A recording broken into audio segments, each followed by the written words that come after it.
Hey everybody, welcome here to Pop Culture Philosophers. It's time for Rockin Robbie Live. I am your host, Rockin Robbie Billups, and tonight we'll be talking about comic books, movies, pop culture, and a whole lot more. How are you doing out there? Once you get in, say what's up, say hello, let's get the conversation going. This show is driven by your comments, your questions, your thoughts, your concerns, all that jazz and more. We're going to have a grand old time tonight. So everybody, tip your cups up. Put your hats on, and let's have some fun. How's everybody doing out there? I hope you had a great week. It's crazy, crazy times we're living in, and I know it's getting old. Every single week, we keep talking about, man, this is crazy. It just can't get crazier. Well, right? So I hope everybody is safe and secure, and I hope everybody's doing well. I'm doing fantastic. I'm having a great time here in the Huntsville Attic. Excited to be chilling out with you fellas. First of all, let me go ahead and say you can find podcasts and more at popculturephilosophers.com. You can follow me personally on Twitter at The Rockin Robbie. You can follow Pop Culture Philosophers on Instagram and on Facebook. And if you happen to be on Facebook, you might as well join the PCP Army. The PCP Army is the official Pop Culture Philosophers Facebook group. If you're on Facebook, and I don't blame you, okay? I'm on there too. Right? I mean, whatever.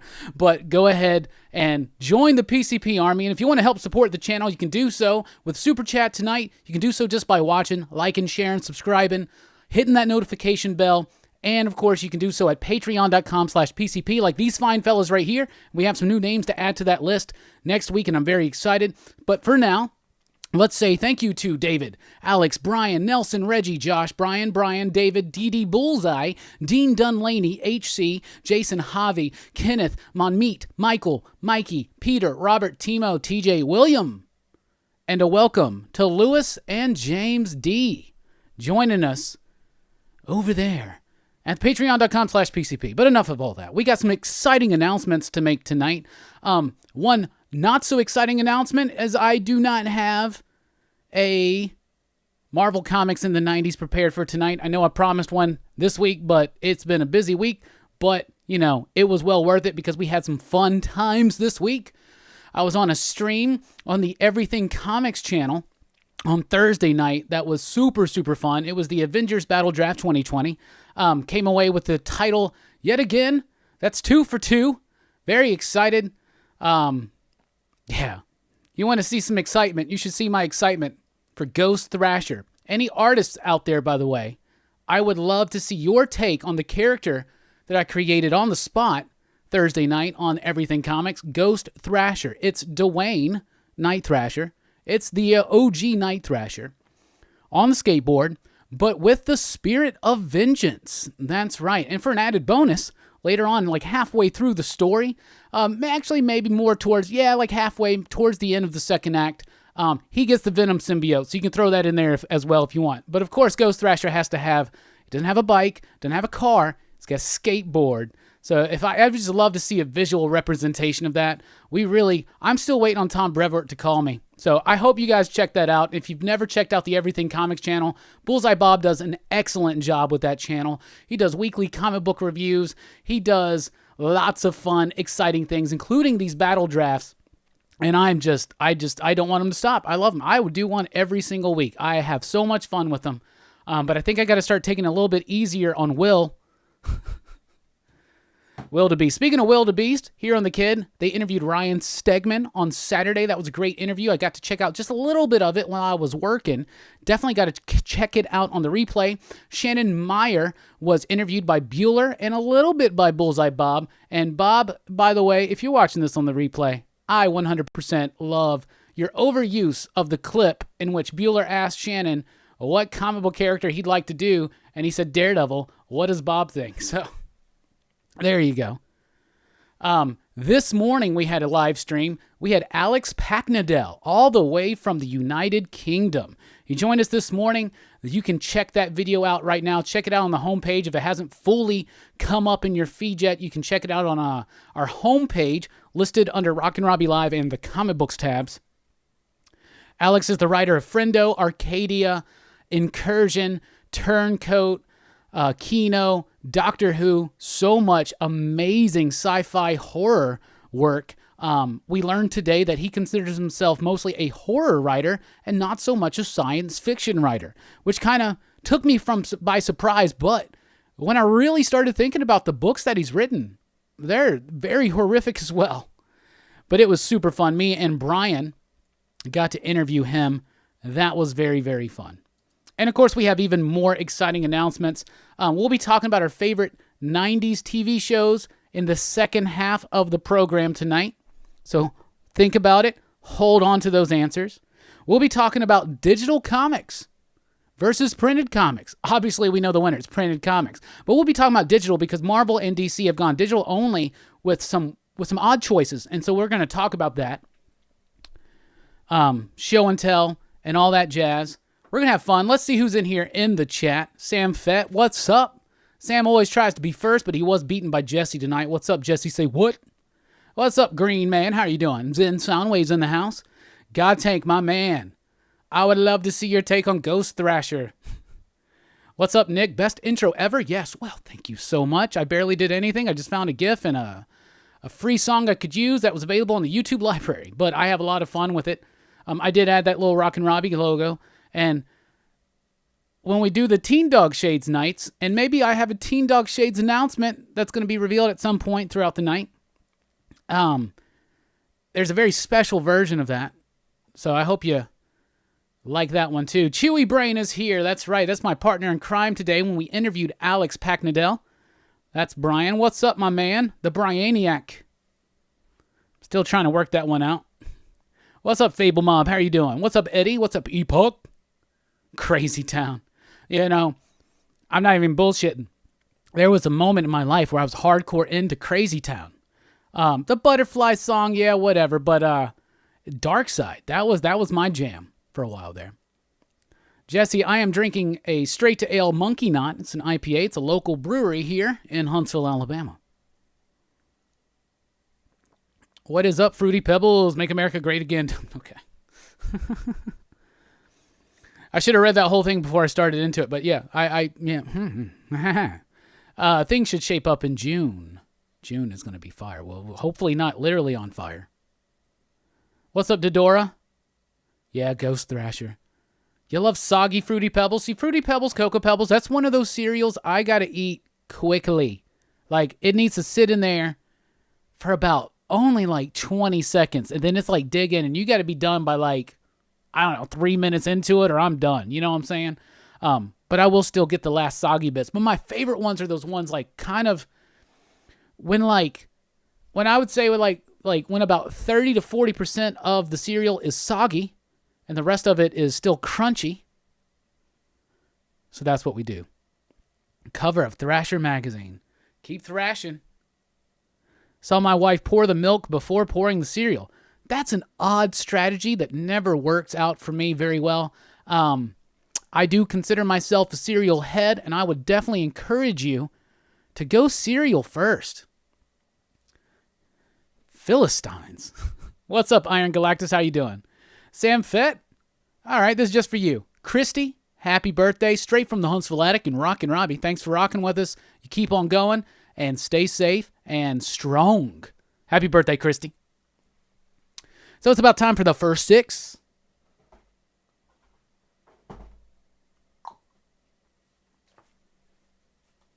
First six comic books to show off tonight from my personal collection.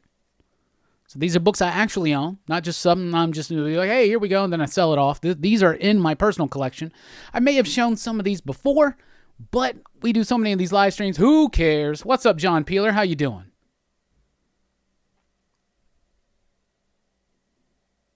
Your name's misspelled, Brian.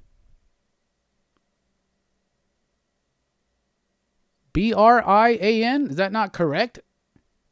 How do you spell Brian? Is that a D? I can't see. That doesn't matter. I'll change it. Is that misspelled? Oh, I got you. Yeah, you want the Brianiac. Okay. We're going to do that, but if you look at the end of most of the videos, it still says that. But I got to change that list tomorrow anyway. So here we go. There's Crisis on Infinite Earths, number 8 right there. That, of course, is the death of Barry Allen Flash. Very, very important issue in Crisis and DC history.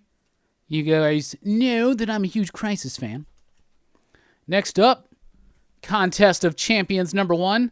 Not near as cool of a crossover giant epic series as Crisis on Infinite Earths, but Contest of Champions was really cool. This is one of the actual issues I had when I was a kid, so it's well read. I just love that cover because I love all those beautiful Marvel characters all at once, looking up at a really weak-ass threat. This is a Mighty Morphin Power Rangers from Boom, issue #2, villain variant with Rita Repulsa. Look how beautiful that cover is. Gorgeous. Love it. Here is a Daredevil 321. This is a glow-in-the-dark cover. This is the storyline that we'll be covering next week on Marvel Comics in the 90s. Here is a Batman movie special. This is an adaptation of the Batman movie, the 89 Batman movie, written by Denny O'Neil, with artwork by Steve Oliff and Jerry Ordway, and it's signed, if you notice, by Jerry Ordway, who I met. Super cool fella. And the last one for the first 6 tonight, my homie Mike got this for my birthday. I just got it. Fantastic Four 75, gorgeous cover. Those heads, that Galactus head, the Silver Surfer.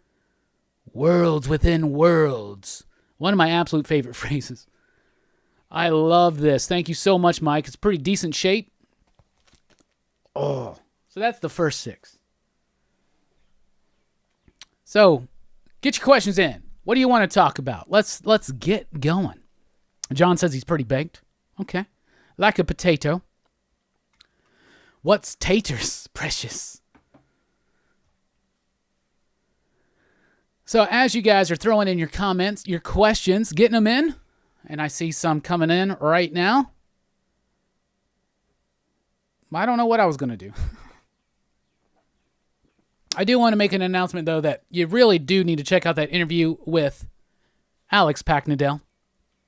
He was such a cool guy, and devoting some of his time on a Sunday at the end of May here in 2020. It was a pleasure to chat with him. This upcoming Friday night, we don't have a PCP Army movie poll going on this week. We'll get one started soon. But this week, we're going to take a look at The Invisible Man with Elizabeth Moss, the one that released, like February or something? We neglected to cover it when it first came out. And we've heard very good things about it.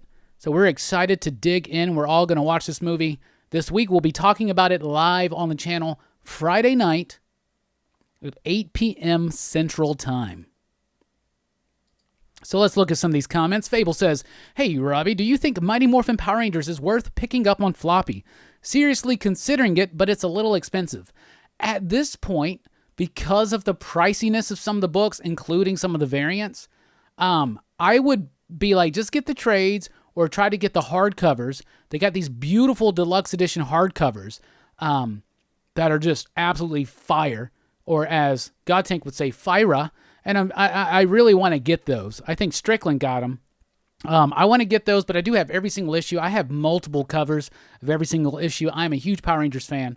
I think at this point, we're so far into the series, going collection is just the right thing to do, unless you are the absolute most hardcore Power Rangers fan, and money is not an option. Because some of the Zero covers can be pretty pricey, especially. But it's definitely worth picking up and reading, 100%. It's wrapping up.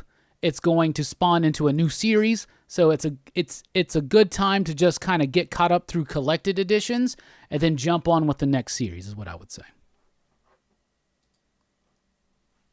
That's what I would say.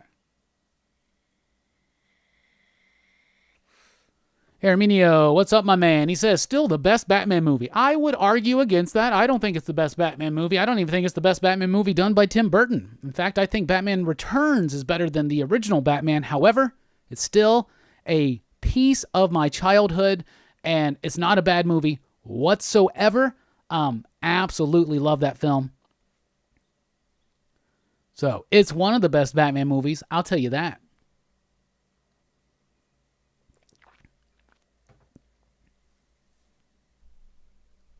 I would say top 5 for me. Number 5, probably my top 5. Maybe I should do a top 5 Batman movies. Pure Fire Comics. Hell yeah. Thank you, brother. New Avengers issue with Moon Knight was, it was. That movie was absolutely fantastic. I mean, that comic book was fantastic. Moon Knight just kicking the shit out of the Avengers. Loved it. Loved it so much. I thought it was so amazing, so fun, so well done, and it made sense. Why in these certain moments, at these certain times, with these certain abilities and powers, Moon Knight was able to do what he did, and I absolutely loved it. I love me some good, solid Moon Knight stuff. So I really, really was pleased with that one. I watched The Count of Monte Cristo last night and realized Jesus is Superman's dad.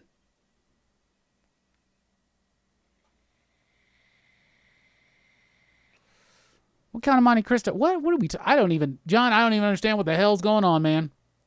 I know you said you're pretty baked, but I don't even know what. Marlon Brando, Kevin Costner, what's going on? The Count of Monte Cristo with Guy Pearce? Jesus is in that movie? I don't remember that. I have no idea what's going on. I'm lost. I am lost.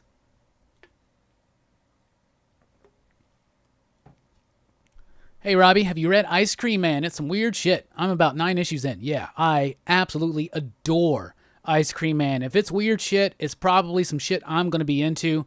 Loved it. Fantastic. Ice Cream Man is something, and I encourage anybody, even if you can't find all the issues, just find one, jump in. You can jump into Ice Cream Man at any time, and it's going to make you want to get the rest of them. If you like quirky, weird, absurd, sickly, sweet, really unnerving comic books, check out Ice Cream Man. It's got absolute fantastic stories written by W. Maxwell Prince.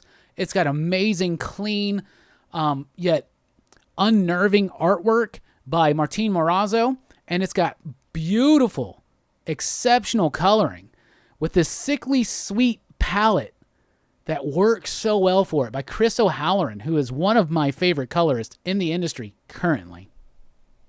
Fantastic stuff. Fable says priced out 1 through 49 for about $200, talking about the Power Rangers. If you want to get all the Zero variants, or even just one of them, you could probably find like a Yellow Ranger pretty cheaply, Yellow Ranger variant. $200. I mean, to be honest with you, getting those hardcovers is probably going to cost you more than that. So I would probably go with that, but the trades are going to be pretty cheap. But there's like 8, 9, 10 trades, probably about 15 to 20 a pop. So maybe that I might pull the trigger on that. If $200 is not too much for you to spend, I might pull the trigger on that. Because I think Power Rangers is one of those franchises that's going to stick around. I mean, it's already gone beyond many people's expectations, including mine. It's been going for like 25 years plus. So I think that it's something that in the future is not going to necessarily lose so much value. And actually, now that I think about it, I think 200 might be a little. I mean, I think that's a pretty decent price for that. I mean, that basically averages out to what, $4 an issue? I mean, that's cover price, right?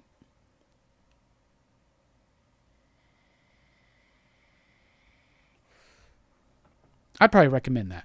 You might want the Zero issue. The Zero issue is not the most important thing, but you could, like I said, you could probably find like a second print. I don't even know what the second print's going for. It might be going for more now.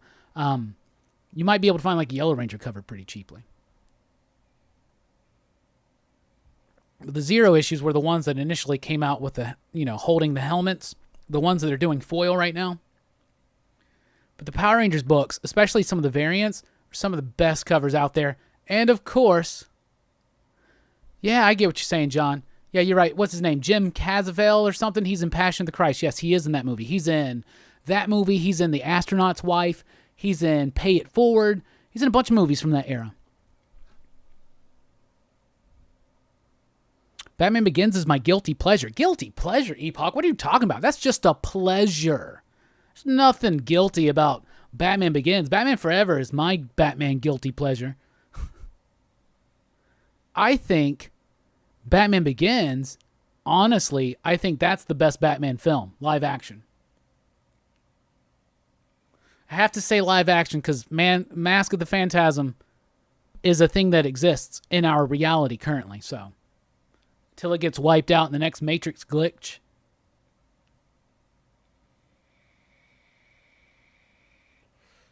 Herminio says, with 3 more titles Marvel dropped and DC dropped some too, they made it easier for me to shave off my huge pull list. I couldn't afford it anymore. Yeah, it makes that choice a little bit easier, but it's what really sucks is that a lot of them are just mini-series and they're nearing the end, but we'll talk about that very shortly. What's up, Easy Reader? How you doing?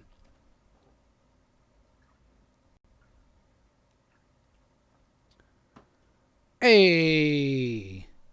What's up, Tomorrow Cinema? How you doing, my man? Good to see you. I love seeing you back to work. I know that you took some time off to focus on your family and all that other jazz, but it's good to see you back. Oh, man, that includes a Zero Fable? 100%. Go for it. Yeah, honestly, the ones that are expensive, I guess, from the Zeros, and they were back then, I don't know what they're going for now, is the Green and the White Ranger ones, of course, that are the most expensive. Hell yeah, John, I'm digging that Phantasm Pop. It's literally right behind me right there. See it? It's in the videos right now, and if I put it in a video, that means I'm excited about it. It's good to have you back, Manuel.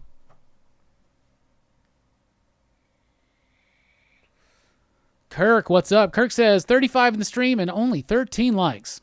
As much as I do like the 13 number, because we make our own luck, if you know what I'm saying. Yeah, everybody, hit that thumbs up button, please. It helps us out a lot. It lets YouTube know that you're having fun here, and it lets them go ahead and decide maybe, let's put this in front of a few other people's faces.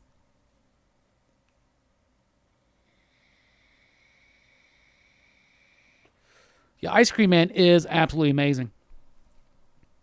DC stole the L's from Elohim, Raphael. L is it's one of the name. It's basically, if you see L in a name, it means God is somehow in the name. Like that's why all the angels, they have an L, like Raphael and Michael and Gabriel and Ariel and Kal-El, Jor-El. That's very much.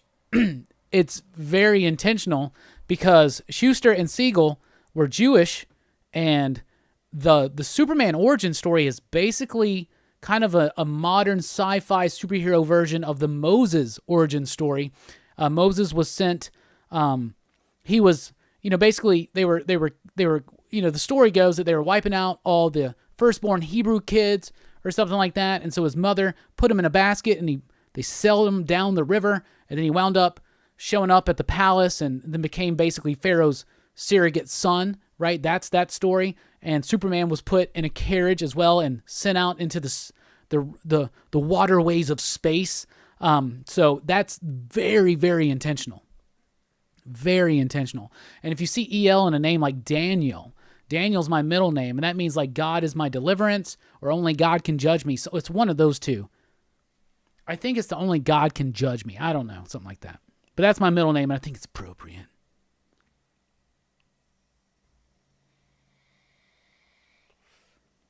Yeah, I had Hawkeye Freefall, Spider-Man Black Cat, Revenge of Ghost Rider, Iron Man 2020, all on the pull list, all finishing on digital. Hopefully they come out in trade. They will, Bruce, by the way, all come out in trade. In print.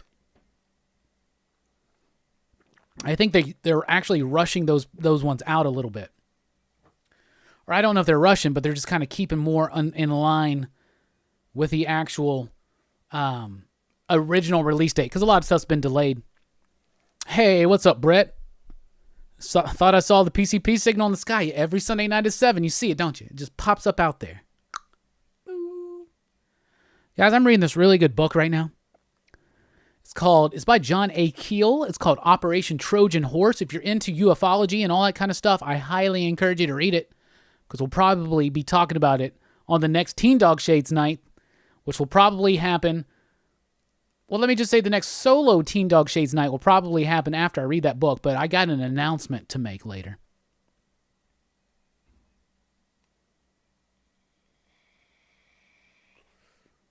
Hey, what's up, Sean? What's up, Comic Book Therapy? What's up, William? Yeah, Black Cat has not Black Cat, but the Black Cat Strikes book, the Gamerverse. That one, which was only, I think there's only one issue left, maybe two. That one digital only. We'll be talking about that very, very soon, just moments away. I do want to go ahead and make this announcement. Got a few announcements here, first of all. So already on the page this morning, me and Brian, the Brianiac, we interviewed Alex Packnadell. We had him on the channel. We did a Rockin Robbie live with him. Had a great, fun conversation with Alex. He took some time out of his day to chat with us. He's absolutely one of my favorite writers right now. So if you missed that, definitely check that out. It's on the channel right now. Thursday night, here on the channel, Thursday night, June 4th, Rockin Robbie Live with the boy who had 7. Very excited to have Matt on the channel for the very first time. Matt is one of my favorite comic book YouTubers. He runs the Comic Gory Show, and absolutely super cool dude. I'm very excited to have a chat with him. Friday night, we'll be doing a live movie review of the recent Invisible Man film starring Elizabeth Moss. We hear really good things about this, so we're all doing it. And, y'all, okay, I just got interrupted. Fable says, thanks for all the advice for the last few months. Bruce, cover your ears. We got a super chat. You know what that means, Herminio. Y'all know it.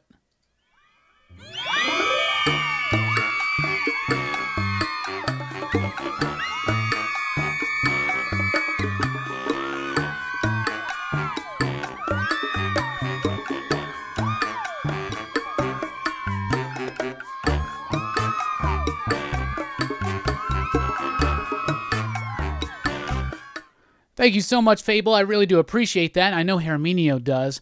Thanks for all the advice for the last few months. You are welcome. It is my pleasure to recommend comic books and just talk about pop culture, movies, comics, TV shows, all that stuff. Oh, nice. I love it. It seems like Bruce is one of the only ones that doesn't really like the Joker videos. Thank you so much for the super chat. Fable, you make things possible, like this new microphone that we have. The Rogan.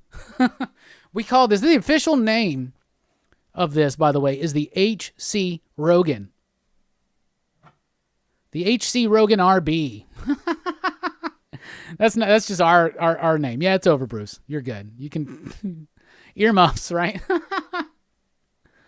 I gotta get a thing prepared of Vince Vaughn being like, earmuffs just for Bruce, right? You know, Bruce doesn't like it. I get it. It's probably obnoxious. If I was a fan of this channel, I'd probably be annoyed with it too. But I don't know. At the same time, repeating jokes, it's kind of my thing, so I probably really like it.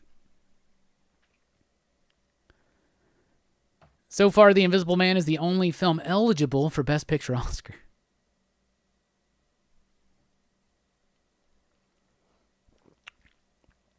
The announcement is that you read Who Goes There. No, I haven't read it yet, but it is on the itinerary. Epoch, you're 100% right. Well, it's not just the Rogan mic, it's the MJ mic, too. This is the very mic. Not this exact one, obviously. But this is the mic that Michael Jackson performed Thriller on in the studio. So that's pretty dope. I just recently found that out.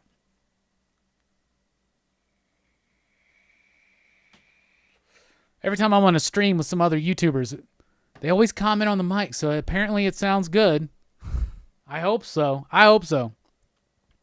But thank you. For the super chats, you lead to things like this. Joker vans, microphones, lights, cameras, action. Maybe after you played it 10 fracking times in one episode, it got annoying. Yeah, Bruce, I was probably a little tipsy that night.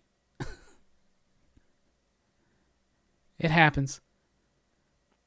Good thing you don't know me personally. If you knew me, you probably wouldn't like me very much. I will run a joke into the ground, yo. I like say something, get no response, say it again. I'll keep repeating things until I get responses. I don't know what's wrong with me. Joe, what's up? I have a friend who likes Joe Hill and wants me to pick up one of his comics, and which one should I get? I would say 100% Lock and Key. Lock and Key is not only one of the best Joe Hill comic books, it's one of the best dark fantasy / horror comic books out there. I absolutely love Lock and Key.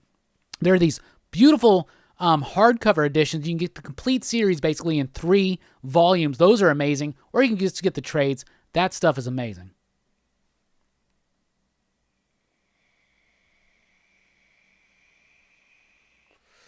But I'd go Lock and Key. Lock and Key 100%. After that, Basketful of Heads just recently wrapped up. So I would highly encourage you to check out the trade when that gets released. Or hunt down the issues. Basketful of Heads is fun, but Lock and Key is next level. That's really good stuff.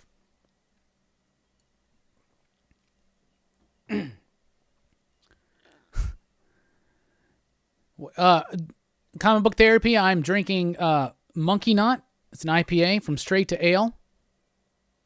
It's a local brewery here in Huntsville, Alabama. Cannot get it to focus. Come on. Focus. Focus on it. Show the logo. It's not working. Whatever. Hey, what's up, Highlighter? Alabama is fine tonight. We're doing good.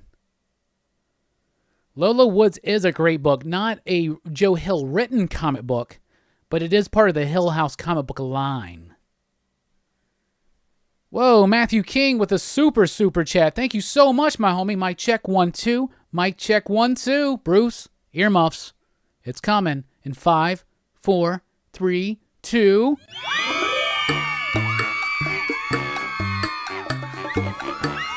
Yeah.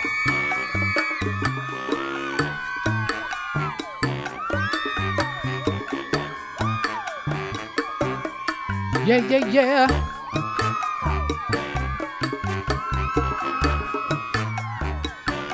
Whoa. Yeah. That's right, Billy Power Max. Chaos is all around us all the time, so you might as well have some fun in the grind. If you know what's going on, here we go. Thank you so much, Matthew. Yo, let's just roll on. Anyway, thank you so much, Matthew. I really do appreciate that. From the bottom of my heart, thank you so much. It is a very tasty beer. Bruce with the super chat, and Bruce, me and him, we have a very, very much an agreement that he does not, anytime he gets a super chat, we don't do the Joker video. But Bruce, I'll tell you this. He goes, here's a super chat to request no more Joker. Here's the thing. Go ahead and throw it out there. Yay or nay on the Joker video. If I get more nays than yays, I'll just get rid of it forever. Y'all just say what's up. Gotta leave it up to the chat, Bruce. But thank you so much for the super chat. We really do appreciate it. And I'm keeping my word, and you don't get a Joker video. I'm not even going to throw the Marvel in the 90s thing because I don't want to keep teasing you. Because we're not doing that till next week.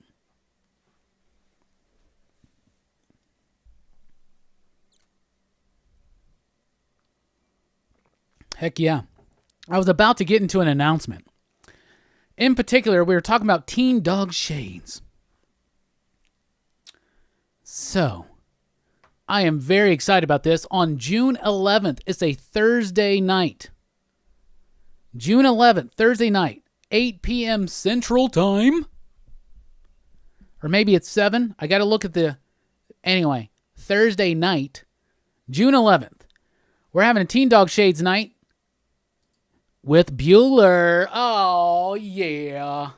Oh, yeah. A Teen Dog Shades night with Bueller from Comics with Bueller. We're going to be talking about aliens and UFOs. We're going to be talking about ancient civilizations. We'll be talking about reptilians. I don't care. Whatever you guys want to talk about, we'll go crazy. We'll go deep. We'll have a grand old time. And we'll also be joined by Perry from Perry's Comics, because when I did a Rockin Robbie Live with Perry, he has a UFO experience, and so does Bueller, because when I talked to him on the Rockin Robbie Live, there we go. So I definitely am excited about this. Super, super excited. And I know some people out there really love the Teen Dog Shades nights. So I'm doing one with Bueller and Perry Comics will be joining us. But dudes, Bueller and me doing a Teen Dog Shades night together. Y'all know I'm excited as hell. Very excited. So damn excited. Hey, John. Bruce Earmuffs. John just did another super chat. Thank you guys so much. Very generous tonight. I really do appreciate it. Holy crap. Here we go. 5, 4, 3, 2, 1.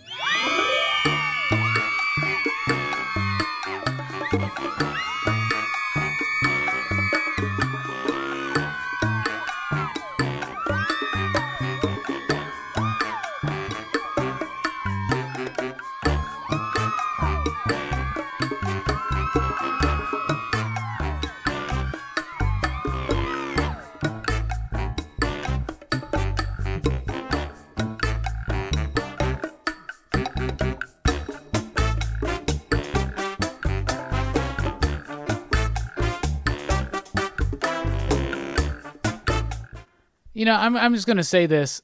Herminio loves the Joker shit so much that he literally stays to the absolute end of every stream, because every once in a while, because I know he's there, after the whole, like, I'll put the thanks for watching thing up, and I'll just feel it. I'll just feel it in my soul. The spirit moves me, and I go, you know what? I really feel like Herminio's still here, and I'll throw the Joker video back out. And he's always there. So I appreciate that dedication, my man. I appreciate it. Is Hickman's X-Men coming back? Absolutely, Billy. It's 100% coming back. They actually just announced that Lionel Francis Yu is going to be taking a break from the title for a little bit, and Mahmoud Asrar is coming in. So super cool. But yes, it will be returning. The first X-Men book, the only X-Men book that's returned so far is Marauders. Marauders come out and play. But super cool. Yeah, it is coming back. Yeah, man, I'm really I can't ban the joke. I mean, I'm sorry, Bruce. I really do appreciate it, but I can't retire the Joker video with so many people liking it.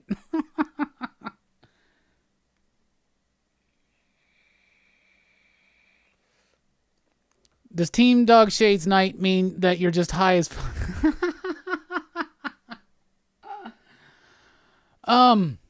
No, because then it'd be a Teen Dog Shades Night every stream.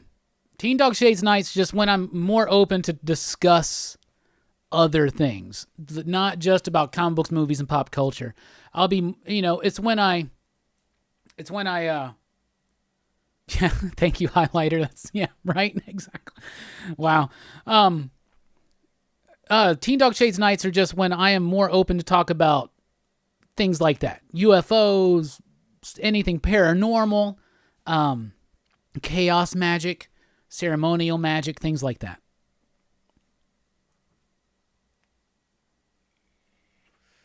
Damn, Bruce says play it, but with some decent music. First of all, I didn't write the music, so you can say it's crap. I don't care. I like the music. I think it's goofy. But Bruce, I don't want to piss you off. But, there you go. Joe says, I heard they might not do the Champions miniseries Outlawed. I heard they canceled New Warriors. I haven't heard that they canceled it, but it has not appeared on the new release schedule. So it's either been postponed way out until September or October, or they are not doing it. I still hope they do it just because I need some Night Thrasher in my life. But if they don't do it, I'm still awaiting Tom's call for Ghost Thrasher. Hey, what's up, Kirby? How you doing? Yeah, Avengers 33 was great.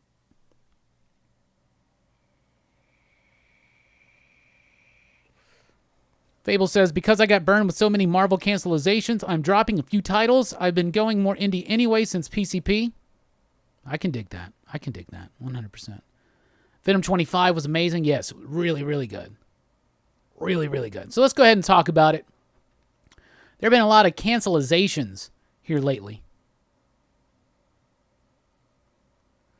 And usually when they cancel a book, they'll just outright cancel it and it will be done, right? But what they have done is they've allowed people to finish out their runs.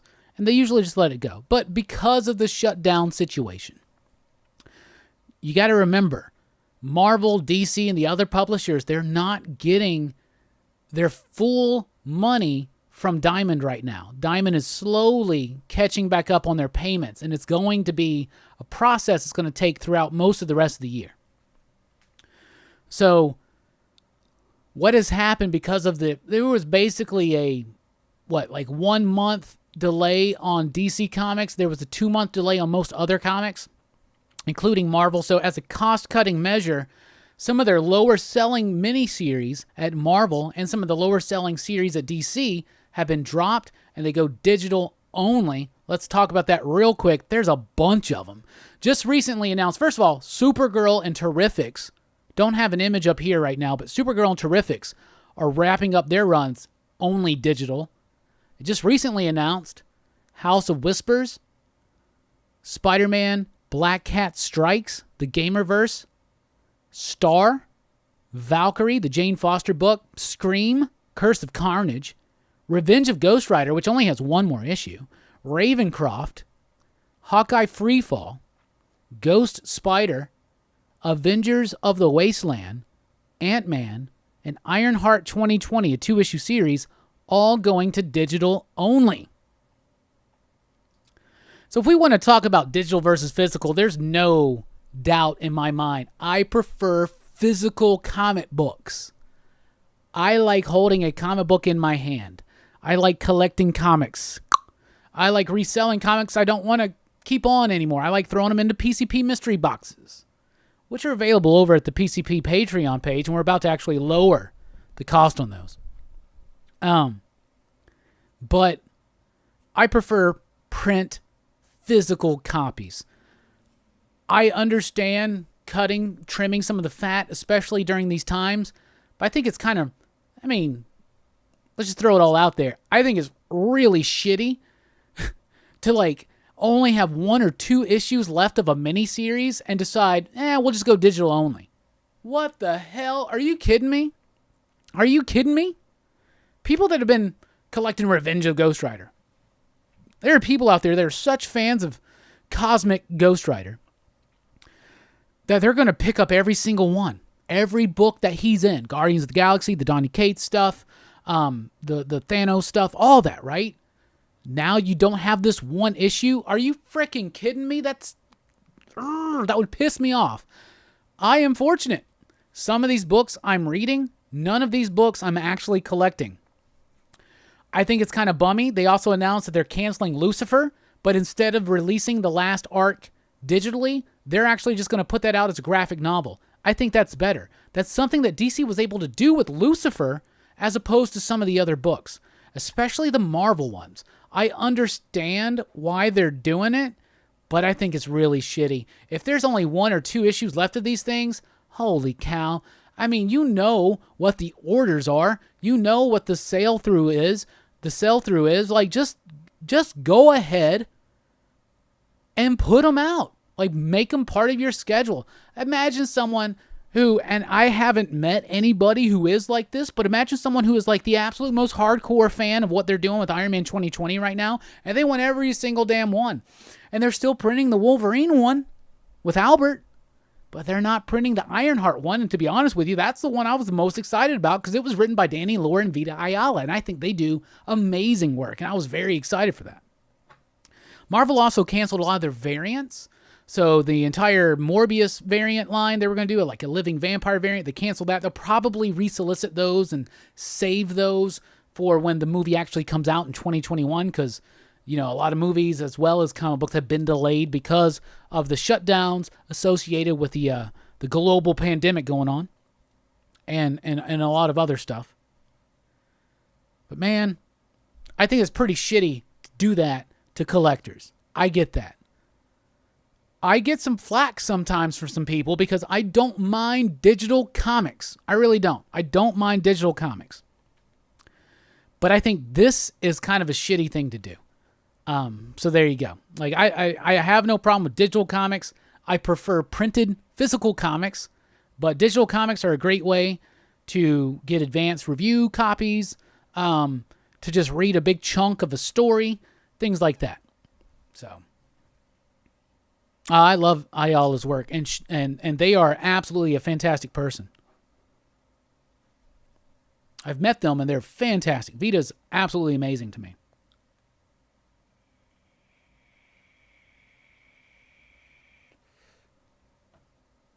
What happened to your Mercy?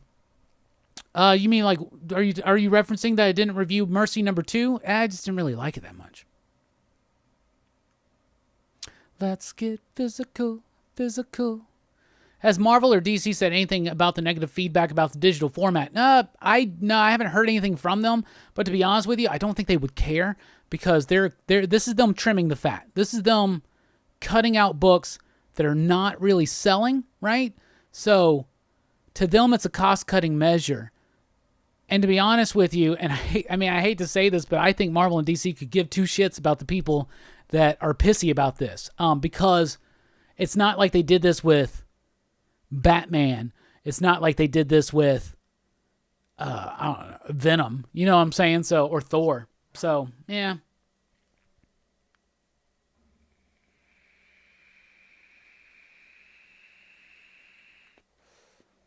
There's one cool thing about digital, is that because you're reading it on a screen, there's like this brightness that comes out from it that you don't replicate on the page sometimes. But there's nothing better than having that tactile experience.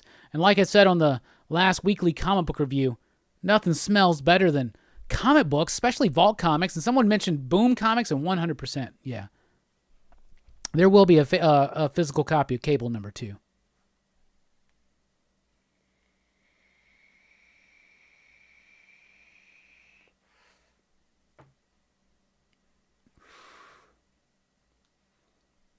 Yeah, it sucks for people that have invested already in a book like Star.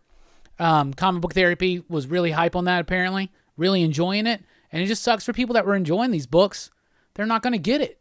Not going to get those last copies. That's really shitty. Really shitty.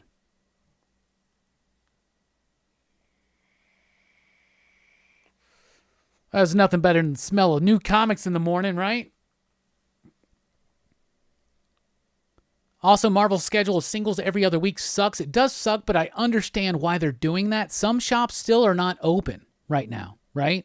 And some shops have been closed and not had any revenue come in. And to a lot of small businesses, that weekly revenue is a big deal. So one of the reasons, like, Marvel's not just doing this to kind of, mess with you. They're doing it because there are a lot of shops that are not open. There are a lot of shops that haven't been able, like, they just don't want to overwhelm shops that are just now returning to being open. And so that's why they're doing that.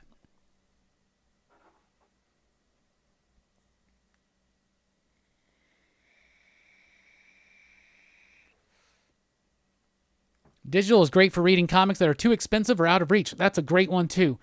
A lot of people are talking to me about Madman. They're like, how do I read Madman? It's hard right now. You can't really find collected editions of it or anything like that. And digital is a great way to go ahead and read it. And usually if I read a digital comic that I really, really like, I'm going to get a print version too.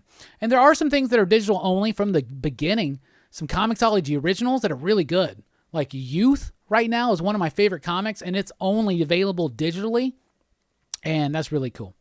I mean, it's not necessarily really cool. I want a printed copy of it. If they put out a graphic novel or a hardcover, I'll definitely pick that up. What was the list of comics that have gone digital only? There you go. There's Supergirl. There's Terrifics, House of Whispers, Black Cat Strikes, Star, Jane Foster Valkyrie, Hawkeye Freefall, Ravencroft, Revenge of the Cosmic Ghost Rider, Scream Curse of Carnage, Ghost Spider, Avengers of the Wasteland, Ant-Man, and Ironheart 2020. So there you go. Hey, what's up, 1-2? How are you doing? Saw a little bit of your stream today with Dylan and what was that? TK Batcave, TKS Batcave, something like that. Y'all guys were talking about horror and how much you love horror, and I would 100% be down to do some horror streams with you guys and Dylan. That'd be amazing. Speaking of Dylan, that son of a bitch, we just recently inducted him officially into the Excitable PCP crew. So congratulations to Dylan.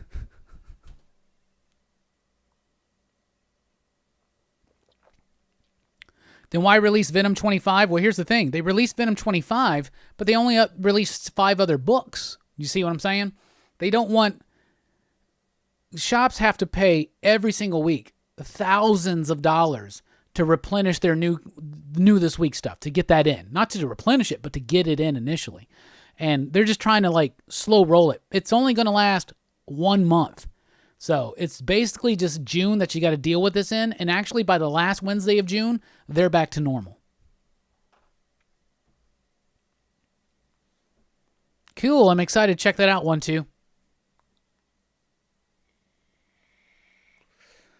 But that's one of the reason why the Batman 92 has been delayed until it's not, I don't think it's this week. I think it's next week. But we're actually about to take a look at what's coming up in comic shops this week.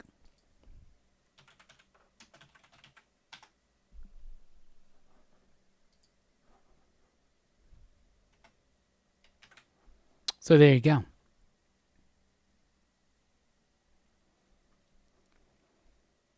All right, let's go ahead and do it then.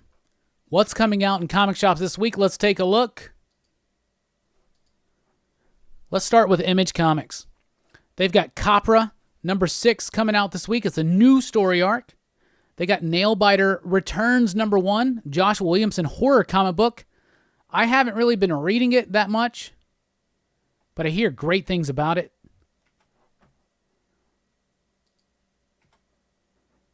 Paul is Dead. I'm very excited to check this out. It's a graphic novel that is taking the idea of remember Paul McCartney is dead. It was like a conspiracy theory. So it's a graphic novel about that kind of world, and that sounds really cool to me.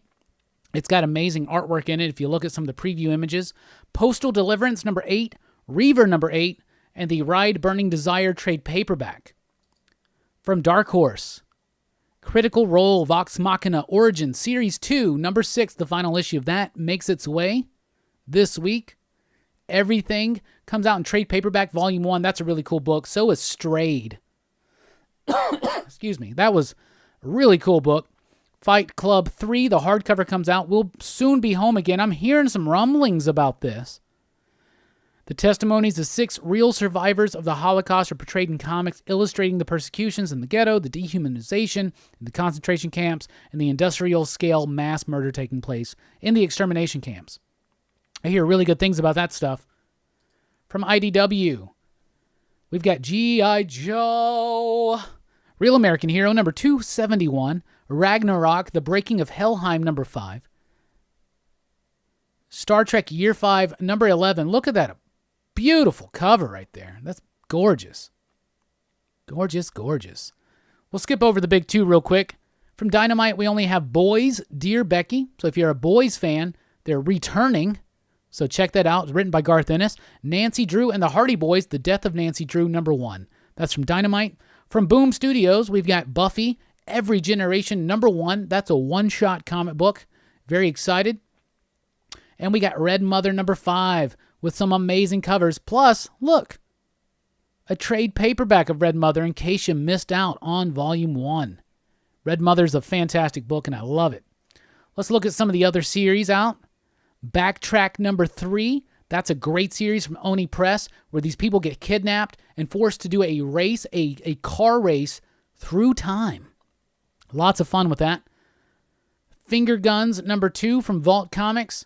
I read this already. It's available digital already, but I read number 2 and number 3, and this book just keeps getting better and better. Dragon Whisperer number 2 from Red 5. Gung Ho number 4 from Ablaze. The Headless trade paperback from Scout. It's got some great coloring in that book. Kids number 3 from Ablaze. That's been a great book. North Bend number 2 from Scout Comics.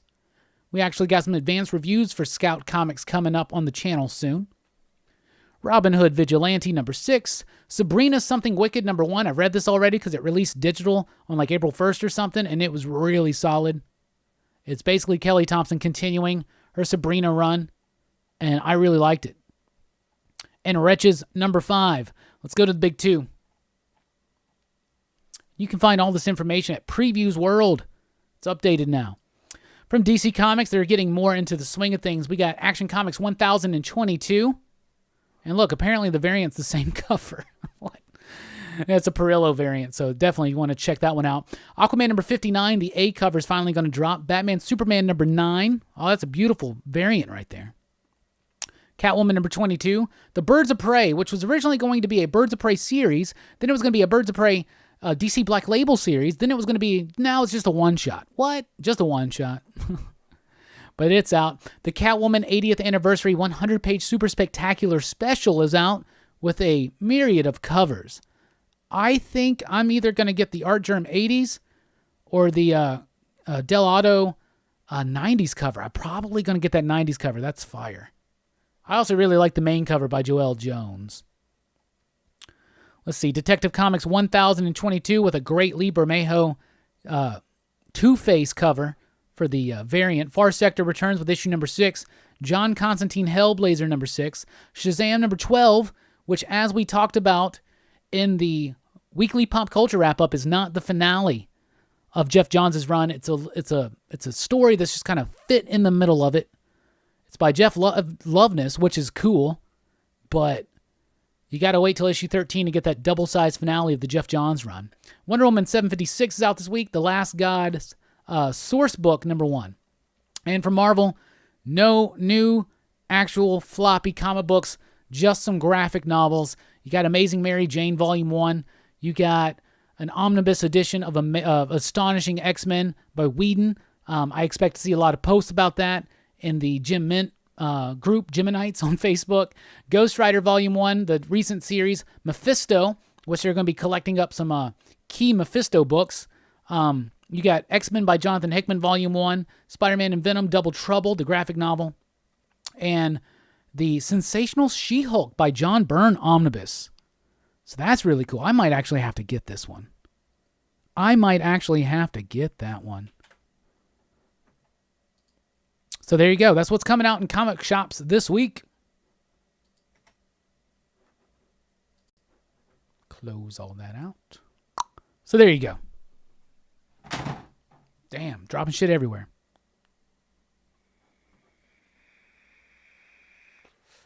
When does the new Curse of the White Knight issue drop? It's already done. It's Curse of the White Knight's done. It's over. Did it sound like I said horror when I said horror?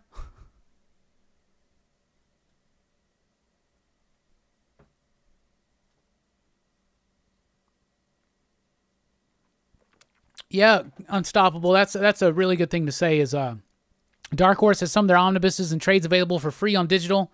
That's another great thing I do like about some digital books is that at Comixology you can get the Comixology subscription, and if you have that, like for instance, Kurt Pyer's new book Youth, which I was talking about earlier, is free for you to read, and there's tons of stuff there to read.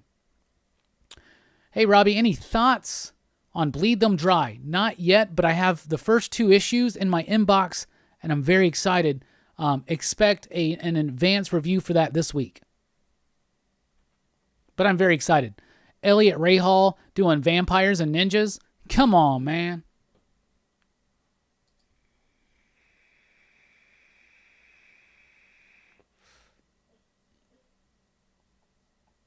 All right. Anyone reading Oblivion Song? I think I made it 5 issues in. Haven't read it since. It's still in my pool. Yeah, I made it like 6 or 7. I definitely need to get caught up to it because I hear really great things about it.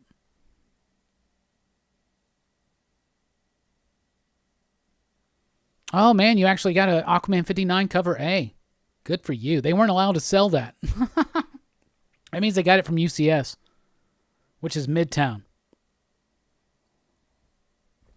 I have not been following Teen Titans or Catwoman. Tacky, it's just because because I read so much at times, I just kind of dropped out of them. But if they're worth checking out, I was liking the Catwoman book for the most part. And Bruce asked me what I think about Rom V taking over. I am super excited. Rom V is one of my favorite writers as well.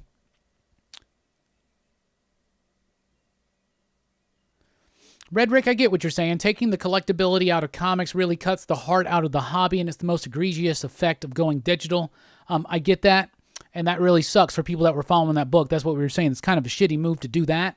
But But, and for the most part, the digital market and the physical market are kind of separate in a way. There are people that only read digital, and those are people that may be minimalists, and they don't like having collections. People like me that don't mind a giant collection of shit. There you go. So,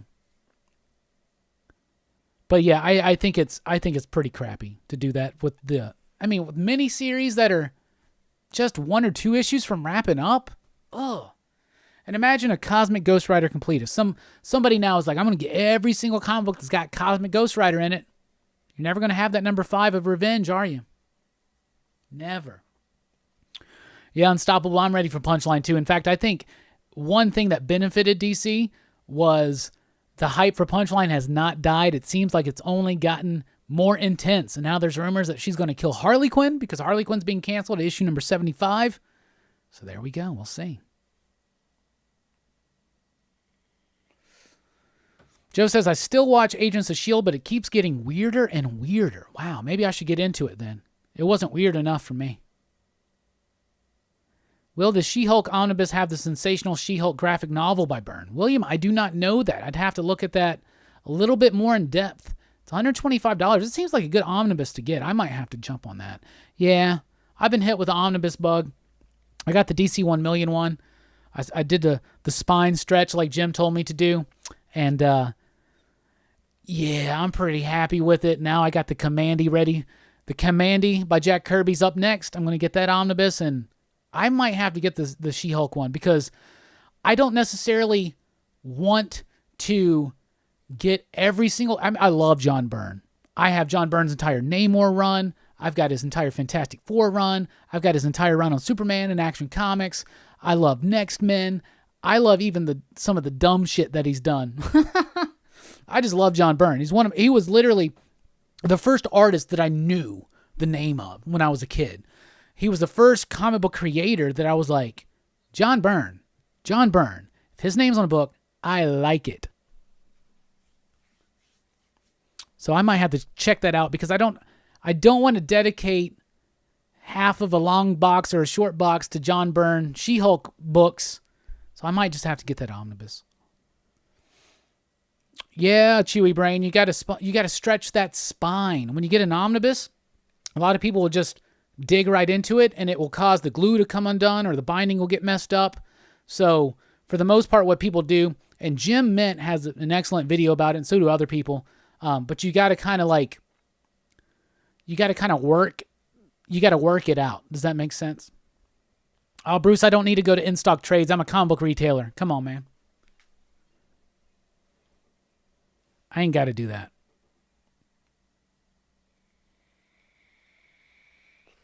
In-stock trades has got some great deals on them, but not as great of a deal as I can get direct from Diamond.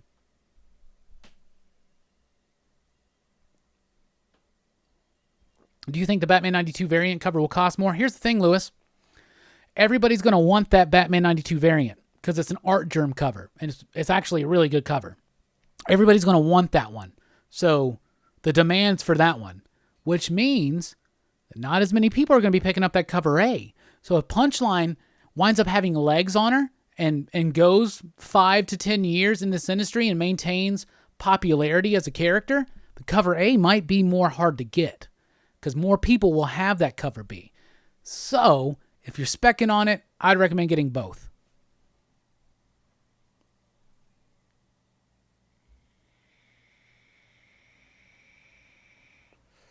Just read Meet the Skrulls. I was really surprised at how good it was. Do you know if they're going to pop up anywhere else? Yes. Yes, they're popping up in an Empire series. One of the Empire books coming up. Yes, John, unfortunately, they are canceling Harley Quinn. At issue number 75, rumors are that this is circulating that Punchline's going to kill Harley to kind of set her up as being so much of a threat. That she actually kills Harley. I don't know. I think that's just speculation. We don't know for sure, but I do think James Tynion said some stuff that kind of led to that idea. There'll be a new Harley Quinn number 1, though. But it is odd for them to cancel it. However, I'll tell you this. Harley Quinn's book has dipped in sales over the last couple years. Ever since Connor and Palomonti left. Doomsday +1. I love that shit. I love it. I love X-Men The Hidden Years. I love Spider-Man Chapter 1. I'm almost a Byrne apologist. Almost, not quite. I can't apologize for the man himself, but I really like his work. Yeah, well, Brian, I would recommend that you watch Jim's video. Just, Jim Mint, spine stretch. You could probably be able to find it there. But it's basically holding it open and letting the covers come out, but holding the book and then just kind of flipping from the back to the bottom and letting the weight kind of stretch the spine out a little bit at a time.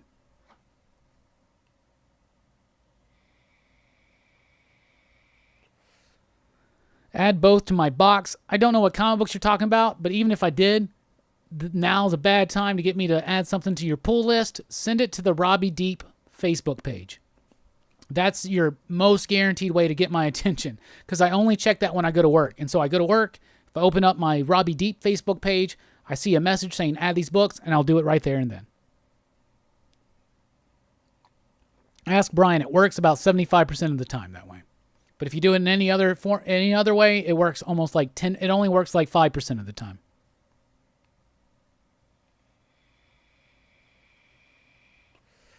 Oh, no worries, John. It's not your bad at all. It's my bad. I won't remember it. So just send it to the Robbie Deep Facebook page. I'll make sure you get it. Yeah, dude, Brian, when you come into the shop next, if you come in on Wednesday, definitely I'll show it to you.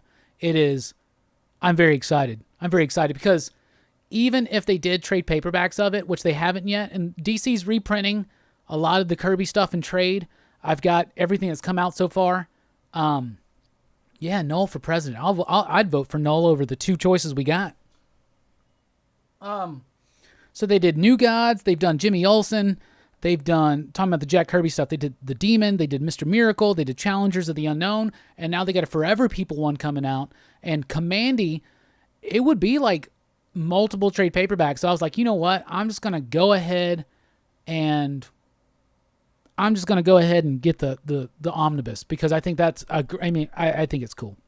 I'm even going to get one of those book stands that you can put in your lap so it's more comfortable to read it.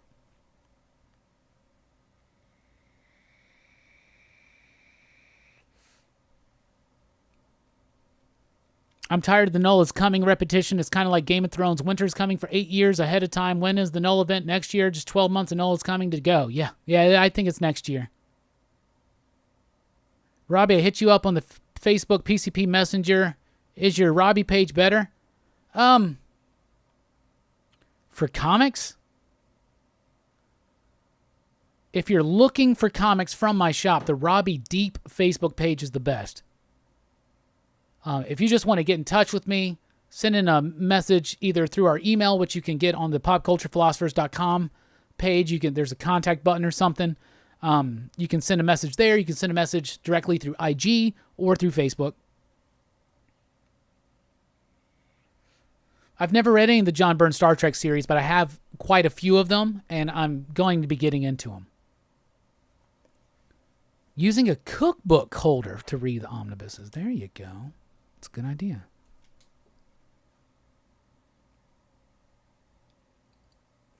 Oh, shut up, Chewy Brain. You're right, though. Anyway. All right, we got a lot more coming up. We'll be talking about, in the second half, we'll be talking about our favorite 90s live-action TV shows. Not animated. Live action. We're about to take a quick break. We'll be right back. This song is one that you haven't heard yet. It's from... So, when I was in the Basement Show, that was the hip-hop group I was in with my friend Kevin. We were contacting Skeptic, and we were the Basement Show. So, we did like this thing called the Basement Demos that had some really rough cuts. And all this stuff was recorded in our house. But we did our first real EP was called Fight the Night. And this was the second track from Fight the Night. I really like this song. The quality may not be the best, but I really like this song. So here you go. We're going to take a quick break. We'll be right back. We'll be doing some show and tell. We'll be talking about our favorite 90s live-action TV shows, and I'll be answering more of your questions. We'll be right back. Y'all enjoy it.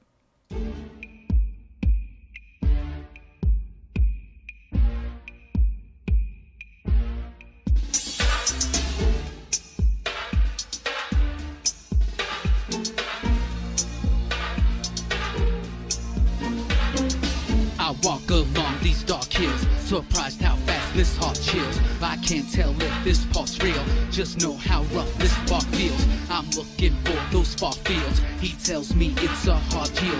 I say I've got my God's shield. He says he makes the stars real. Damn, motherfucker, that's a hell of a boast. Now I know we all pop up, but this more the most. So here's the toast to the ghost that close the most. You keep talking shit, you get burnt like toast. And I'm not trying to hate, man, it's all for the good.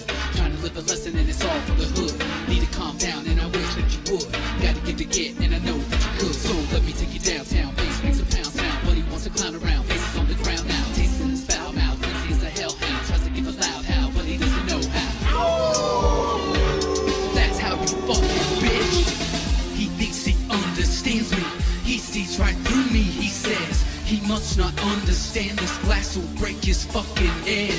My dreams materialize. He's got those envious eyes. He better stay outside. He steps in here, he's paralyzed. What is it truly just a matter of chance? Or are you just a loser trying to make an advance? On stage when we battle, haters pissing their pants. Realization that they basic full is lacking in stance. Chop it up, rearrange it, throw it back in their face. Never mind a second thought, I lay that shit to waste. Where you get those silly rhymes at the dollar store trash? Man, you're really silly, so I'm gonna be brash. Dead to me, little pussy, and you won't come back. Albert Einstein lyrics and you reference some time. Junior's lines, spitted verses, and we always on the grind. Contemplating hesitations, got you blowing your mind. Pass the mic, pack it up, and leave the ego behind. Kids, you really got me wondering why the fuck you even try. Oh well, get high, smoke truth, I can't lie. Understanding real lyrics like the Fisher Price rhymes to the top. We don't stop, hip-hop is not dead. Just infested with some parasites injecting us in. Formulating, agitate, now you're starting to grin. Cause you think the story's over, but it's ready to begin.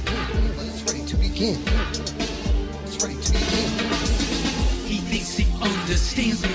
He sees right through me. He says he must not understand. This glass will break his fucking head. My dreams materialize. He's got those envious eyes. He better stay outside. He steps in here, he's paralyzed.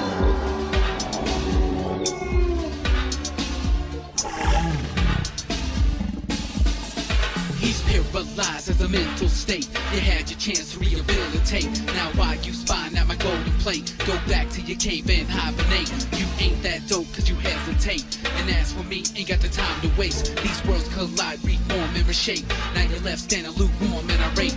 Damn motherfucker, you be cutting it close. Ain't it past your bedtime and it's time for my show. Here's a toast to the bros that are dope the most. I'm that crazy motherfucker, we the basement show. Greenlit by my muse and it does fucking matter. When I show some love, all you suckers get sadder. I've been through the desert and my clothes are in tatters. Still, I control you like I was the Mad Hatter. Now I'm going on stage about a lot engaged. Trying to bring a new agent into the bitter rage. A message I relay across all kinds of ways. Still you try to find a way to spread out your lame hate. Cause that's all you know how to do.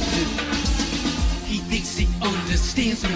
He sees right through me. He says he must not understand. This glass will break his fucking head. My dreams materialize. He's got those envious eyes. He better stay outside. He steps in here, he's paralyzed. He thinks he understands me. He sees right through me. He says he must not understand. This glass will break his fucking head. My dreams materialize. He's got those envious eyes. He better stay outside. He steps in here, he's paralyzed.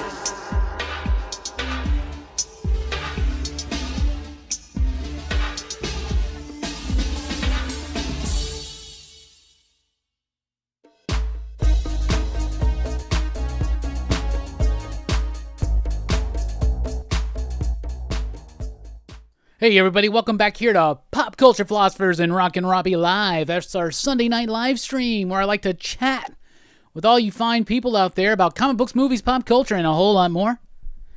In this half, we've got a lot of fun excitement. We're going to be answering your questions, comments, and concerns and thoughts. So get them in right now. Your conversation fuels this show. Otherwise, it's just 20 minutes of me rambling and then we're done, right? So I really appreciate the energy y'all bring me. Everybody always asks me, how do you have so much energy? Well, it's because of the PCP Army, so thank you so much. Speaking of the PCP Army, you can join the official PCP Army. That's the official Pop Culture Philosophers Facebook group. If you're on Facebook, follow Pop Culture Philosophers. We're also on Instagram, which is owned by Facebook now. But you can also join the PCP Army. That's our official Pop Culture Philosophers Facebook group. It's a private group. You can find it on the Pop Culture Philosophers page. You can find podcasts and a whole lot more at popculturephilosophers.com. You can follow me personally on Twitter at the Rockin Robbie. And if you want to support the show, like, share, subscribe, hit the notification bell. You can also go a little bit further if you want to with a super chat, which will invoke the Joker video, or you can join us over at patreon.com/PCP, like David, Brian, Alex, Nelson, Reggie, Josh, Brian, David G, Dee Bullseye, Dean, Dunlaney, HC, Jason, Javi, Kenneth, Monmeet, Michael, Mikey, Peter, Robert, Timo, TJ, and William, and welcome to James and Lewis. So, in this half, we're going to be talking about our favorite 90s TV shows. I see some comments already, but we're not quite there yet, but we're almost there. Almost there. Then we got some show and tell, and then, of course, the final 9. And whatever y'all want to talk about. I will point out again real quick that this morning we interviewed Alex Packnadel, the writer of Vault's Friendo, the writer of Boom's Arcadia and Turncoat, the writer of Valiant's Incursion, the writer of Titan Comics' Doctor Who and Assassin's Creed, the writer of the upcoming Marvel Empire one-shots, Swordsman and Celestial Messiah, and the writer of Catalyst Prime's Kino. Super, super cool cat, and it was a pleasure having him on the show. That's available right now. We did that stream earlier, so you can watch it on the replay. This upcoming Thursday night, Rockin Robbie Live with the boy who had 7. We got Matt stopping by, hopping into the channel. Very excited. Matt's one of my favorites. He runs the Comic Gory Show and a lot of other fun content. If you haven't subscribed to the boy who 7 talks comics, you really need to. He'll be on the channel Thursday night. Friday night, we'll be doing a live movie review for the recent Invisible Man film. We hear great things about it. We haven't watched it, so we're watching it this week, and we're very excited to talk about it. And look at that beautiful, beautiful Francisco Francavilla poster that he did for Mondo just this last week. Or I should say it was released just this last week. Great stuff. Great stuff. And of course, I made the giant announcement, at least to me it's giant, but Thursday, June 11th, we're doing a Teen Dog Shades night with special guest Bueller. Join me as I'm joined by Comics with Bueller and Perry Comics. We'll be having a Teen Dog Shades night. We'll be talking about UFOs, their experiences with UFOs, ghosts, anything paranormal, Bigfoot, Loch Ness Monster, the Yeti, the pyramids, ancient civilization, the Sphinx, the mystery of the Sphinx, whatever you guys want to talk about, bring your questions. We're going to get into it. Yeah, Alex made you rewatch The Fly. Yeah, Alex had some really interesting things to say about The Fly.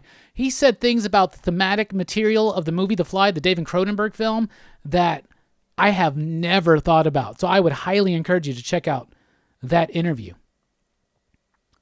Or should I say that conversation? It was a really fun conversation.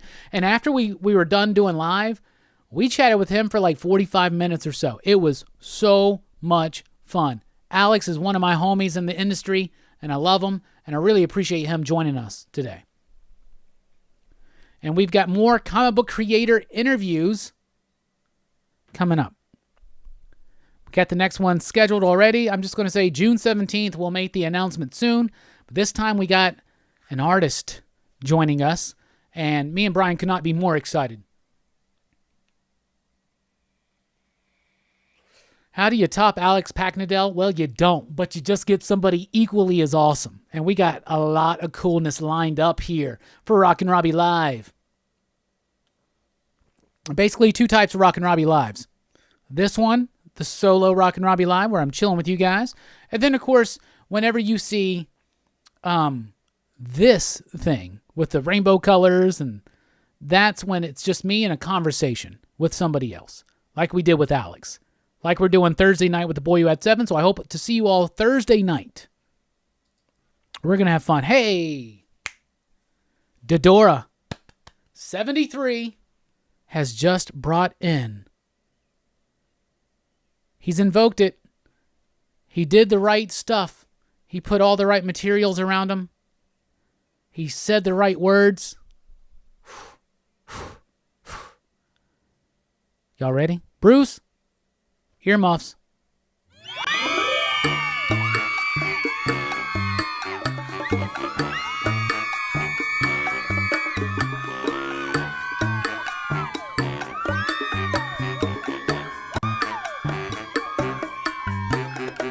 Yeah, it's time for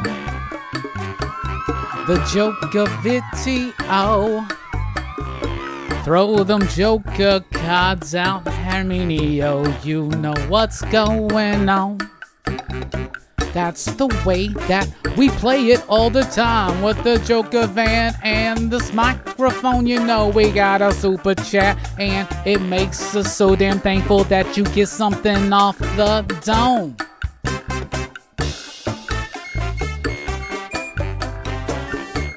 And if you notice, it gets a little bit longer each time, doesn't it? Anyway, thank you so much, Adora. I really do appreciate the support.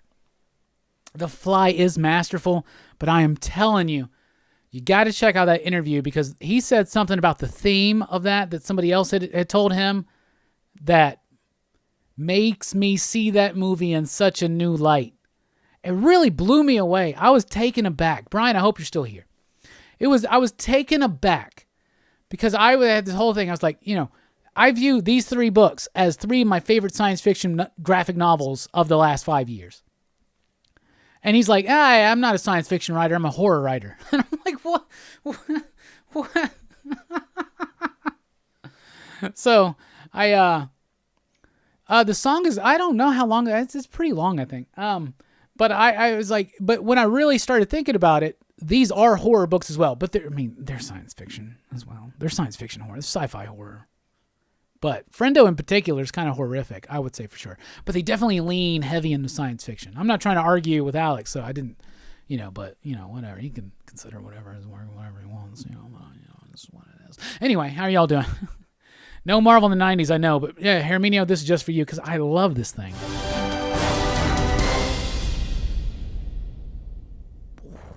It's the resonance of that explosion. Hey, what's up, HB Hamburger Basket? How you doing? Herminio, I did notice that maybe you actually invoked Dodora to do the super chat. Herminio has this uncanny ability to call out a super chat. It's like he can sense it coming or something, man. Oh, yeah, and yeah, Herminio, I'm super pumped to do a Teen Dog Shades night with Bueller and Perry, of course, but I didn't have the time yet. I did this last minute. So I didn't have time to put Perry in there yet, but I got to do it. Perry actually messaged me. He's like, that sounds so cool. I got to go get some shades. So Perry's actually going out and buying shades in particular for this. But we're very excited. Very excited. And look, right there next to Bueller, that's actually Comic Tom's shoulder, by the way. Finding an image of Bueller online is not the easiest thing, believe it or not. We got lots more excitement coming up. Get those questions in, those thoughts, those concerns, those questions. I see some people already shouting out their favorite 90s live action TV shows, so we're about to be getting into that. So I'll go ahead and Unstoppable Cockblocker says 90 shows I like: The Mantis, Lois and Clark, The New Adventures of Superman, Dinosaurs, Sliders, Hercules, Briscoe County Jr. You know we love some Briscoe County here. Babylon 5, Tales from the Crypt, Beyond Belief, Xena, New York Undercover, Touched by an Angel, Dr. Quinn, Medicine Woman. I really hate Touched by an Angel. Those are like, I'm not trying to hate on what you like if you really like that. But damn, I hate that show. That's the show that whenever I was bored, it's like, oh, what's on the TV back in the day? When you just had a few channels on cable, you didn't have 800. It's darn. Goddamn. Touched by an Angel. Ugh. He also says Beetleborgs, Power Rangers, Superhuman, Samurai, Cyber Squad. Pfft. Bro. I didn't put Power Rangers on my list. It was really hardcore. It's definitely top 10, but I had to really honestly think about it. And I'm more of a Super Sentai fan, to be honest. So. Robbie made me stop drawing for a second. This shit goes hard as fuck. I don't know. You talking about the Joker video? What are you talking about?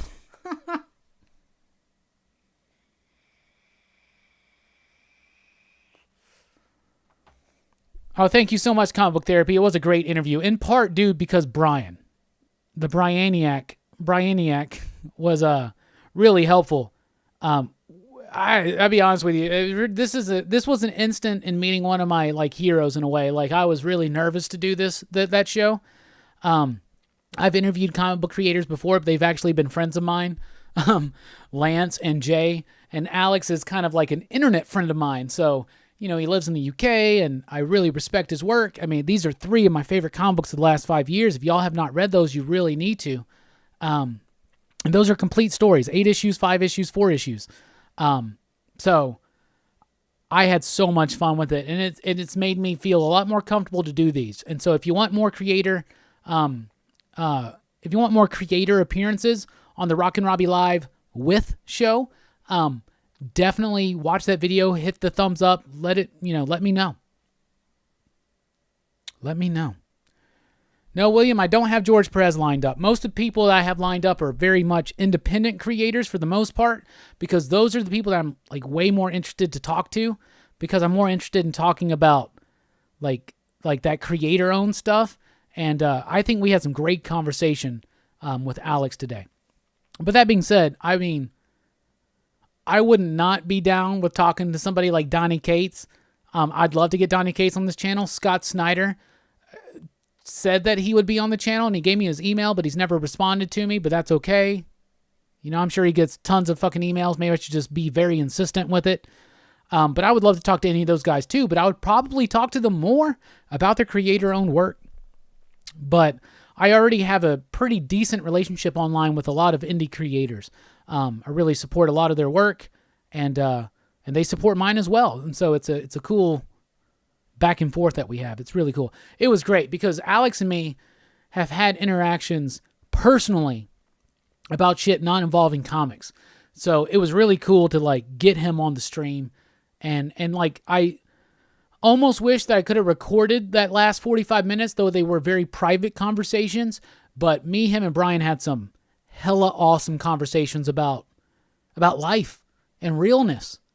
Speaking of life and realness, god damn it. So I got the season finale of Drag Race spoiled for me by Drag Race on Twitter. How dare I check my Twitter the morning after the Drag Race finale? Jesus Christ. But congratulations to the winner. But I'm not going to spoil it for you. Anyway, yeah, I wanted to bust his balls about that, Brian. I forgot to. Alex Packnedell's got a PhD. He's actually a doctor. I actually wanted to call him Dr. Packnedell the entire time just to annoy him, but I got really nervous. But y'all, I did ask him if he's ever seen a UFO, which I plan to ask everybody that I have on the show from this point forward. I asked Perry, I asked Bueller, I've asked a few others. And it's just something I'm really interested in. I've never had an experience like that. I had like a spiritual experience one time, and if you want to know more about that, catch me on the next Teen Dog Shades night, or watch the live stream we did on my birthday, May 10th. It's the one with Jeff Goldblum's Grandmaster character on the thumbnail. At the end of that, I asked everybody to explain one of their crazy paranormal mystical experiences. I've had other mystical experiences than that. They all involve Jesus. I've never seen a UFO or an alien. Never seen a ghost. I've seen Jesus. It's weird. Brooks has a similar story. Brooks also saw Jesus. It's really crazy. Billy, we are online with a website, but we don't really have like an online store, but we do have an eBay page. And basically, we do a lot of stuff, a lot of sales through our Facebook page. So if you follow Deep Comics, the Deep Comics and Games on Facebook, sometimes we'll when we get something in, we'll make a post about it, and it usually goes within like just a few minutes, right? So if you follow the Deep Comics and Games on Facebook, that's your best bet at like getting something really cool. Otherwise, you could just message us there. You can message me personally and ask me, give me a list of stuff you're looking for. And if you mention PCP Army, you get a discount.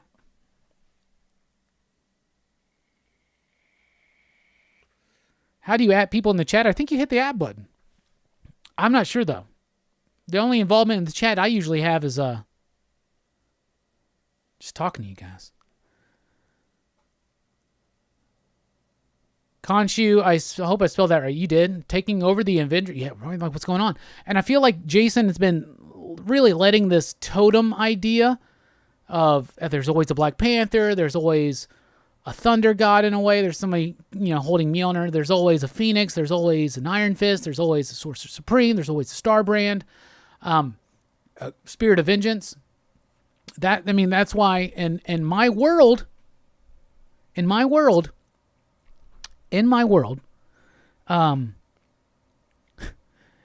the world I created for the Avengers Battle Draft, Robbie Reyes dies, and Night Thrasher gets the Spirit of Vengeance and becomes Ghost Thrasher. So once again, I'm going to throw that out there in the universe and hope I get something back. I would love to see anybody with artistic inclinations to give me their take on Ghost Thrasher. That's basically Night Thrasher with the Spirit of Vengeance, right? And I have ideas about what he should look like. I think it should basically be the Night Thrasher old school costume, but the helmet's redone in a very skull way, and of course it's on fire, and he's on a skateboard with a trail of fire all the way behind it, right? So there you go. I'd love to see some Ghost Thrasher fan art out there. Let's make this damn happen. I'll write this story in a heartbeat.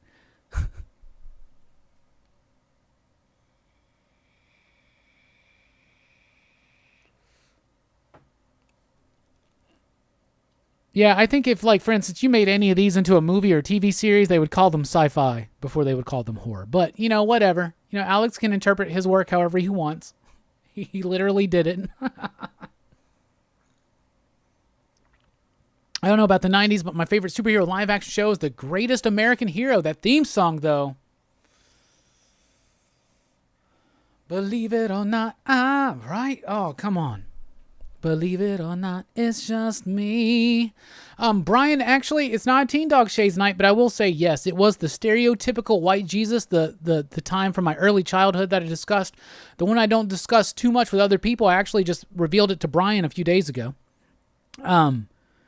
Involved the stereotypical white Jesus and a black woman. It's really interesting. Feel like you're gonna crash. I thought you said you were baked, not on coke. What's going on, buddy?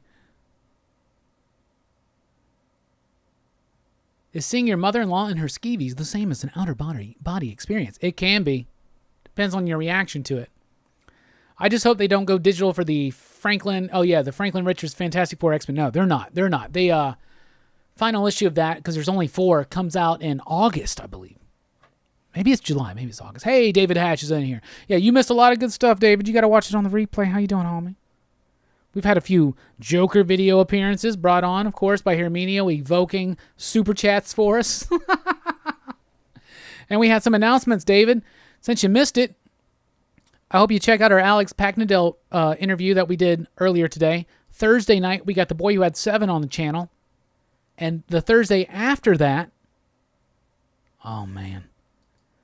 Get ready for this. We're doing a Teen Dog Shades night with Bueller.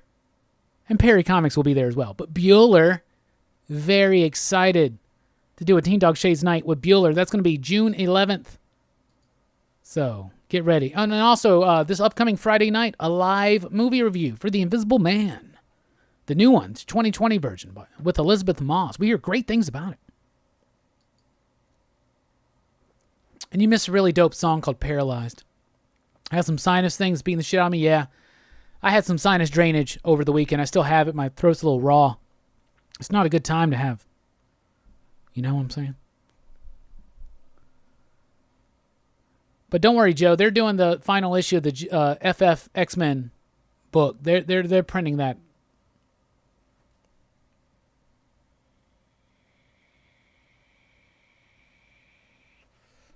Herminio, I think he's got a great first name. Robbie Reyes. It's like me and Herminio, with our powers combined. Thank you so much, Comic Book Therapy. I plan on riding this 2-time Battle Draft Championship. I plan on riding it. I lost Comic Gories to Jim Mint. God damn it. With just a bunch of omnibus. I pulled out a Kid and Play comic book and I lost. Shame. So I'm just going to really ride this high on the Battle Draft Championship. I have a lot of fun with those streams. Seriously, Bob from Everything Comics, Bueller from Comics with Bueller, Dylan from Dylan's Comics, and Will and Sean from Hero and the Kid. Those are some of my favorite cats out there. Wonder Woman Dark Earth resumes. I don't know the exact date, but it is in the next 3 months. That's the best I can give you right now, off the top of my head. Joe says, I still want a badass Blade series. Yeah, that's why they need to call me. I've got a 5-year plan. That's right. A 5-year plan on Blade that would knock your socks off. Knock your socks off. I guarantee it. I think about this almost every day. That's the one mainstream comic book I really want to do, is I want to make a Blade comic book work, because I don't think anybody's ever been able to do it, because I think I'm the only one that's able to really do it. Unless they gave it to Donny Cates. I bet he could do it. But still, I think I do a better job, to be honest. Just give me Juan Ferreira on the artwork, and I'm golden. Brian, I need to get caught up on Black Magic. A lot of the Ruckus stuff kind of came out a little bit sporadically, so I didn't necessarily get super, super, super into it. But I need to. Both that, Lazarus, and The Old Guard, which has got a really cool show coming out. Like, the trailer looks really good. Anybody watch that Perry Mason trailer for the HBO show? It looks really good. I was like, Perry Mason? It's got John Lithgow in it? Come on, man. Come on, man. Will was absolutely fantastic in his Stegman interview. I only got to see a little bit of it because I was working. But yeah, really proud of that dude. Will is the future of comics YouTube, so you better get on it right now.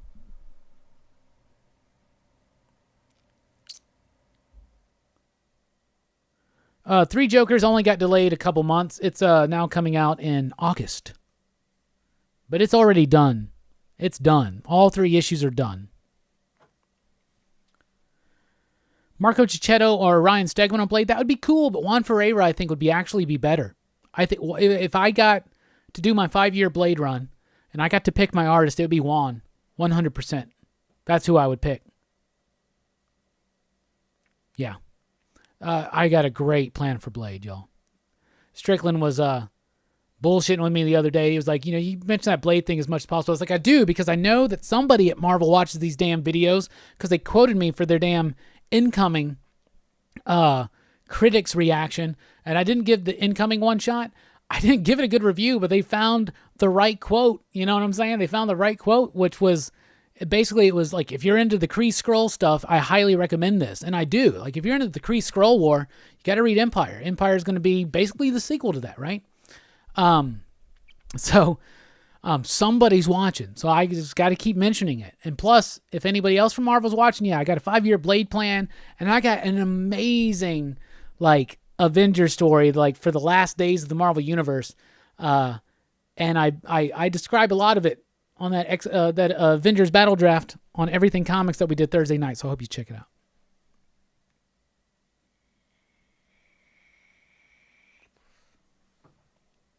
But yeah, Juan Ferreira would be my artistic choice for my Blade book. But I do it with whoever. But that'd be my number 1 pick, I'll be honest with you.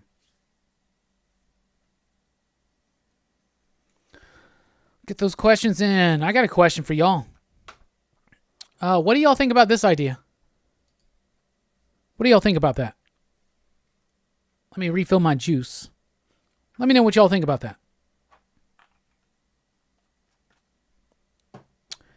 So Universal, with the success of The Invisible Man, which we will be covering live this upcoming Friday night, they decided to go ahead and do a Wolfman movie, a Wolfman reboot starring Ryan Gosling. Nobody else attached to it yet. But what do y'all think? Stephanie says, good idea. I think a Wolfman movie is always a good idea, right? I really like that last one they did. With Benicio del Toro. Was that Joe Johnston that did that? I thought that one's really good. The twist at the end with the father, I could have done without. But that's because I'm a purist when it comes to Universal Monster Classics. That's just me, though. But I could dig this. Chamorro, Manuel's still here. What's up, my man? Gosling could do it. I think he could do it. I've seen him in things where he's very impressive. Now, I've seen him in things where, I mean, who cares, right? But it seems like, and I haven't watched everything he's in. But I think this guy's got the chops to do it. I would hope that if they do a Wolfman movie, that it is Larry Talbot. And Lawrence Talbot, played originally by Lon Chaney Jr., and that's him in the makeup from the old school one there on the right. Such an amazing, tragic figure in monster movie mythology.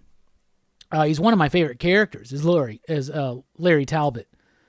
So I really, really hope that he can capture that. I hope they don't do something else. I hope they don't, change it up and it's a different person. If you're going to remake the Wolfman, give me Larry Talbot. I think Benicio did such a great job with that. I think Lon did such a great job with that. Lon Chaney Jr. is really, really good actor. Look at his performance of Mice and Men. Where will the Wolfman take place? I'm afraid it's going to be taking place in the modern day, and I think that they're going to try to spin out of the success of that Invisible Man movie. Joe, I don't think you have anything to worry about as far as the Mummy movie. I think they're done with that Tom Cruise Mummy movie. They've tried to get a shared cinematic universe going for these Universal monsters for a while now, and it's always been false starts. And like I've said many times on this channel, the original cinematic universe is the Universal Monsters films. But all the best cinematic universes don't take it for granted at first. They just make good movies. You know what I'm saying? Dracula Untold, The Mummy, Why did The Invisible Man work? Because at that point, they were done with the idea of the shared universe, right?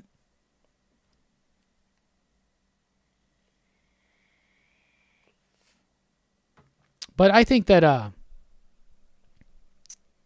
I think he can do it.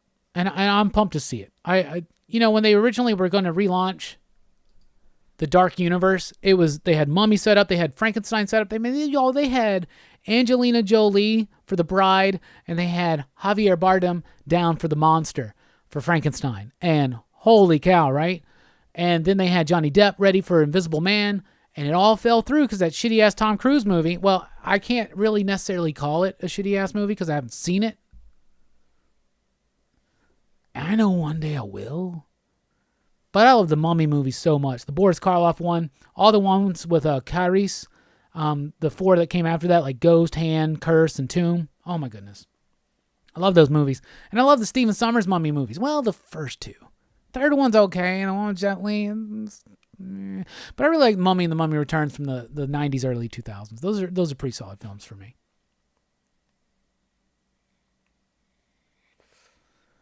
So when they were announcing all that, we didn't have a Wolfman, ready. So I think it'd be cool. I'd like to see some. I'd like to see it more period set, but they're probably going to do modern day. And that's a cool take too, because they already did the period piece remake with Benicio. And I think that was a great film. I love the makeup practical effects in that movie. I love the setting and atmosphere of that movie. The Wolfman from, what is it, 41? Or was it 40? 41, I think? It's just absolutely, I love that movie so much. I've been a werewolf so many times in my life for Halloween. In particular, the Lon Chaney version. Very, very excited.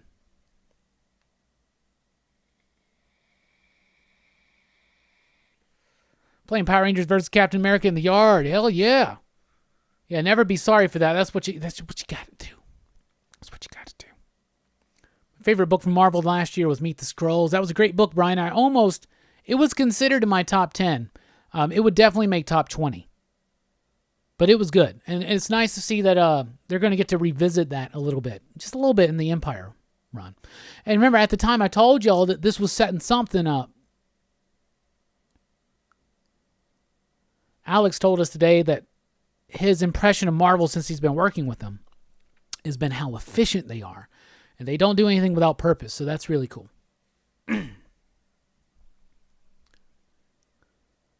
Robbie, what's up, Hamburger Basket? Another Spidey title, non-stop Spider-Man Marvel Previews mag tagline, the most pulse-pounding, action-packed comic ever, not for the faint of heart. Yeah, the last thing we need right now is actually another Spider-Man book. What we need is a solid direction on Spider-Man that really appeals to a lot of people. So I think adding a new title to the line's not the right thing to do, but I don't work for Marvel. If I did, there'd be a badass Blade book out right now. There'd be this awesome Avengers story where it's like Doom and Black Panther and Hellstorm and Ghost Thrasher. Like Ghost Thrasher would be a thing.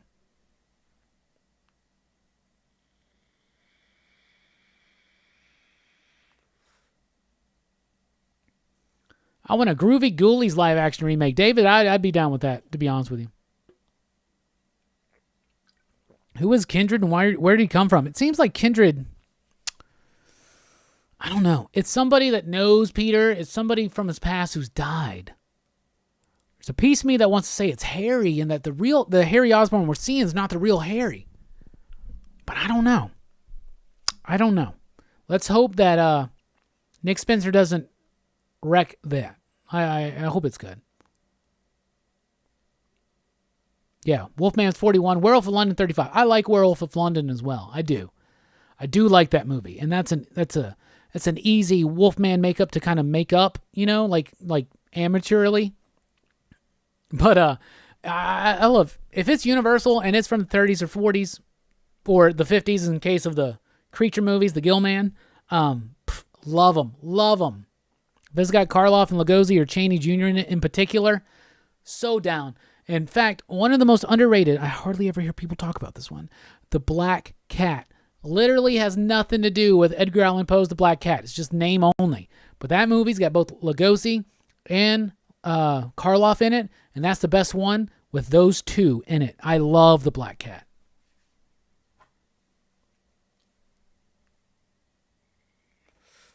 Oh, my favorite werewolf movie, Brian, and he says his favorite's Dog Soldiers, and very honorable mention there. My favorite werewolf movie is The Wolfman, Lon Chaney Jr. Then I go American Werewolf in London. Then I go The Howling. That's my top three.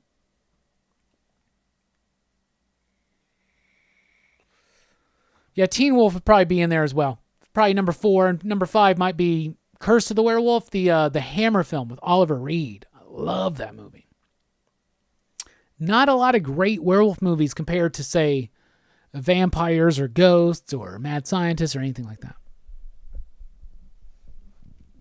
But I would say that there are more good werewolf films than there are Invisible Man films. Yeah. I think Sam Rockwell would do a good job. For who? What character? Lon Chaney? I mean, not for Lon Chaney, but Lawrence Talbot. That would be cool. I'd like to see Sam Rockwell in one of these movies. I think he'd be a really good Victor. I'd like to see him as Frankenstein. That'd be really, really cool. But I guess in the Universal canon, it's Henry Frankenstein, not Victor, but whatever. Wolf with Jack Nicholson's okay, but I don't know. I don't like it near as much as The Howling or American Werewolf in London or The Wolfman or Curse of the Werewolf or Teen Wolf. Y'all know I love Teen Wolf, right? That was one of my favorite movies when I was a kid in the 80s. Silver Bullet's a good one, Marcus. You're not lying. You're right. I forgot about that one. I hear that, was it Ginger Snaps? Is that a werewolf film? I've never seen that one. What's the one that Wes Craven produced? Did it have Christina Ricci in it? What was that one? That one was... What was that one called? Y'all remember what I'm talking about? TK's Batcave, what's up, my man? 1-2 was in here earlier. I saw that stream earlier with you and Dylan and him, and you were talking about doing some more horror shows. Y'all, I'm 100% down with that. Dylan knows I'm a big horror buff. That's why we're talking about werewolf movies right now. I'd never seen Ginger Snaps, but some people told me it was good. What's the movie with Christina Ricci? Cursed. That's right. It's Cursed. Yeah, that movie could have been better. All right, okay. Here's an unsolicited top 5, but let's do it. Top 5 werewolf movies according to me. These are my top 5 favorites. Number 5, Curse of the Werewolf, the Hammer film with Oliver Reed. Number 4, Teen Wolf, Michael J. Fox, come on. Scott Howard, Teen Wolf, come on. Honorable mention to Teen Wolf 2, Jason Bateman. Let's do it. Number 3, The Howling, Joe Dante. Come on. Dee Wallace, come on. Come on. Number 2, American Werewolf in London. I mean, come on.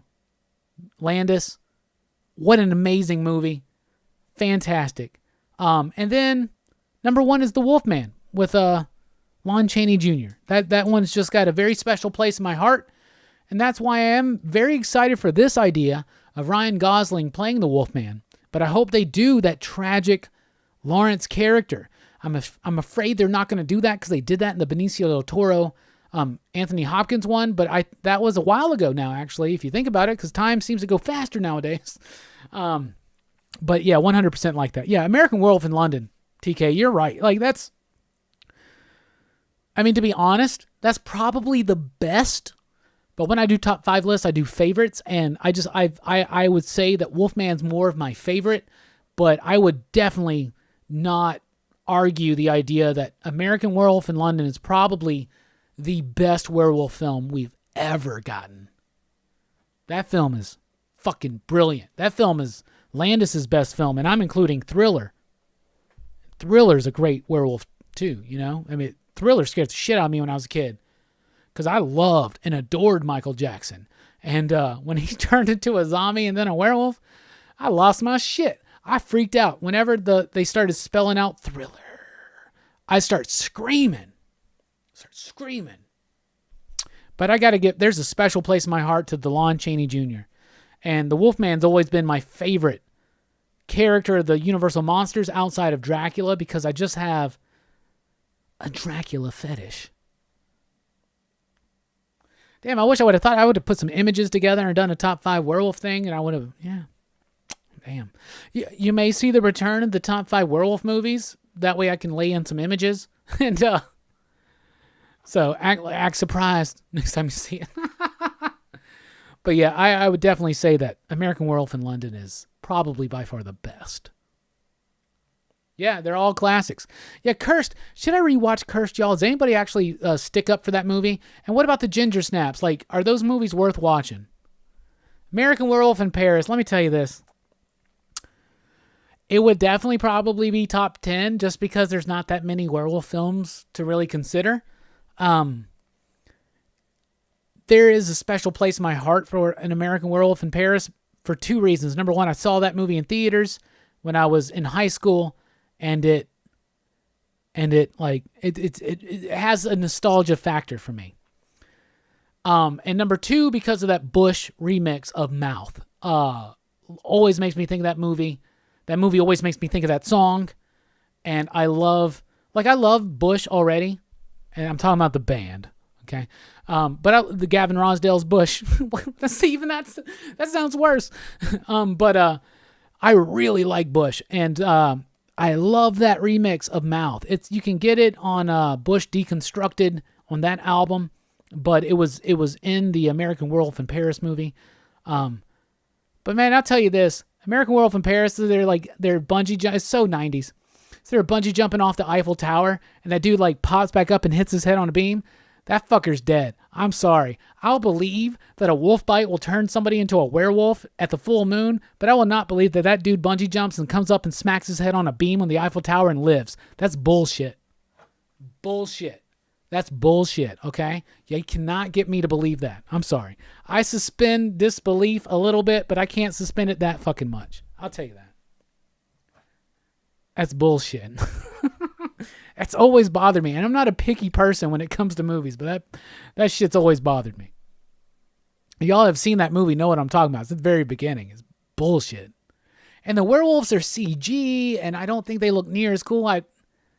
I want more practical effects. We talked about this when we did our Thing live review, which is probably my favorite live movie review we've done yet. We've done some great ones. But when we were talking about The Thing, we were talking about how more movies need to do practical effects, especially horror films. Most people that are diehard horror films are fans of practical effects. You know what I'm saying? And the shittiest, cheapest, dumbest horror movies will become cult classics just because they have practical effects. So if we got that from more of these major studios that were trying to do horror films and make them relevant, I think it would be very beneficial. Yeah, it's more expensive. And one of the reasons why horror movies do so well is because compared to other films, they're kind of cheaper to make. And I know that sounds weird because of the amount of effects that are in it, but they are historically cheaper to make a horror film. And because you don't need star power necessarily, and that's a big problem Universal has gotten into. You don't need Tom Cruise to make a mummy movie work. You don't need Tom Cruise to make a mummy movie work. Come on.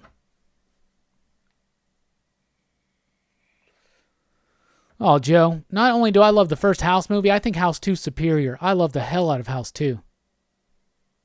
Yeah, MJ was terrifying as the werewolf. Those eyes, yeah. Fucked me up, man. Brian says, Cursed is watchable, but nothing that is going to drag you back. Yeah. We've been talking about doing a werewolf podcast. We're definitely going to do a vampire one before that. We'll definitely do a Dracula one before that.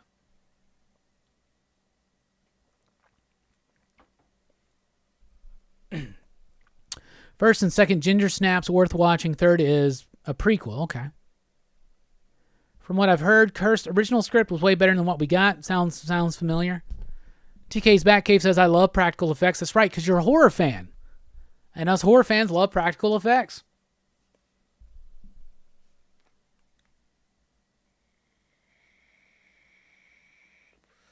My favorite vampire movies are Fright Night 1 and 2, The Lost Boys, and the Christopher Lee vampire movies. Those are all great. I love me some Lost Boys. And Near Dark's another one I would add to that. I love Near Dark. Got a shitty ending, though. But I'm very forgivable of the ending. I'm very forgiving of the shitty ending to Near Dark because I think Near Dark, the tone, it's amazing. The performances by Bill Paxton and Lance Hendrickson and old dude from Heroes. Great stuff. Oh. Real quick, the beam that killed it, yeah. In the Thing movie, did you notice where the director did get to show the Watcher who are things? What? The Watcher, we are the things? Best thing on the Eiffel Tower, IMDb. You IMDb the Eiffel Tower, and you get the appeared in the American Werewolf in Paris. House 2 is a little silly for me. Yeah, I get that, but I loved it when I was a kid. So much. But I didn't mind the silliness. Wally's Nerdery with Super Chat. First of all, let's read the Super Chat. Thanks for reading a lot of comic books and letting us know what you think of them. And thanks for a short break from all the BS going on in the world. Yeah, there's a lot of BS going on in the world. Pretty much at all times. It seems like it's more and more heavier every day. Trust me, y'all, I'm right there with you. I feel it too. This has been a crazy year. It's been a memorable year. It's been a crazy one. So, I appreciate that, Wally, but I really got to thank you all out there watching, supporting the channel, liking, sharing, subscribing. Join us at patreon.com/PCP. Join us over at the PCP Army. Following us on Twitter and Instagram and Facebook. I gotta thank y'all for the break that you give me from the world. So it goes both ways, homie. And Herminio, get excited. Bruce, if you're still here, earmuffs. 5, 4, 3, 2, 1.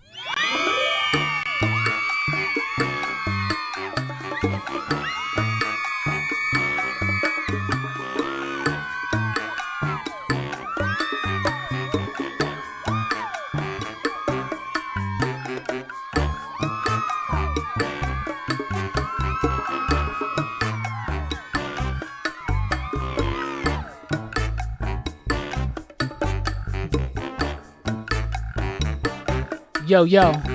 Thriller scared the shit out of me when I was just a little 5-year-old Robbie. But nowadays I think it's a pretty nifty video, John Landis style. But I gotta say that The Wolfman is my favorite werewolf movie, yeah. Oh, Lord.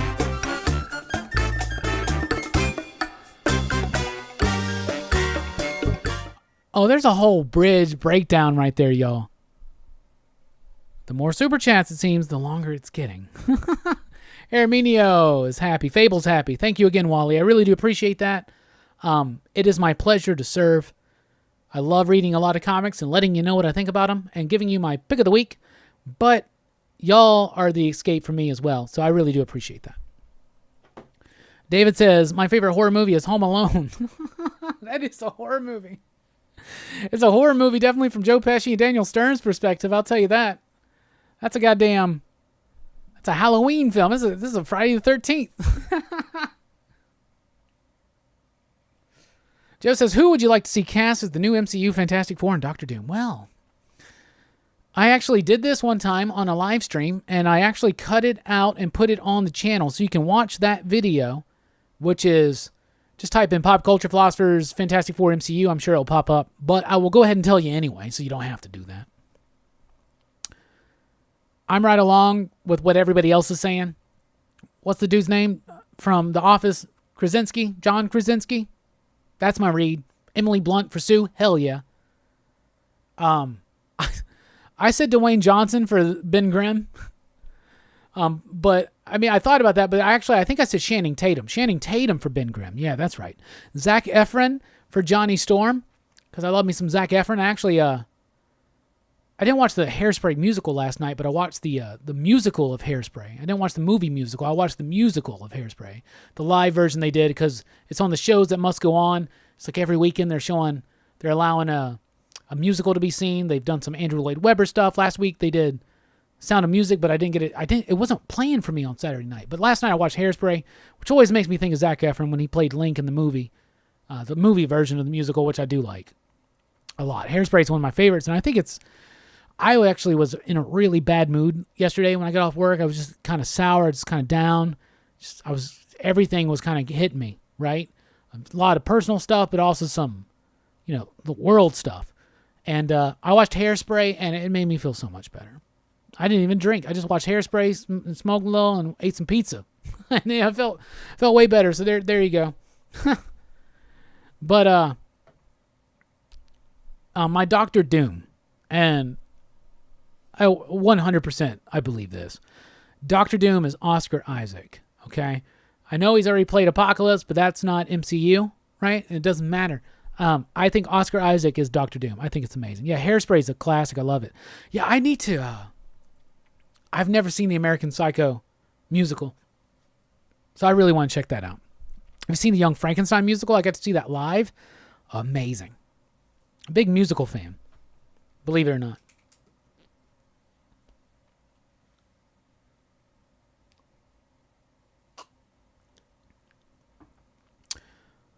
All the actors who are the Thing, their eyes had no reflection. When we have the final two actors, you know who has become the Thing. Oh, William, I didn't even think about that or ever notice that or hear about that, so I'll definitely going to rewatch it again and check that out. The eye reflection thing, kind of like Blade Runner. Like I use the eye reflection thing to prove that Harrison Ford's a replicant. I 100% believe that, but other people disagree. Hairspray is a classic. Yeah, y'all are right. I love it. Every musical I have a role I want to play, and that one is Corny Collins.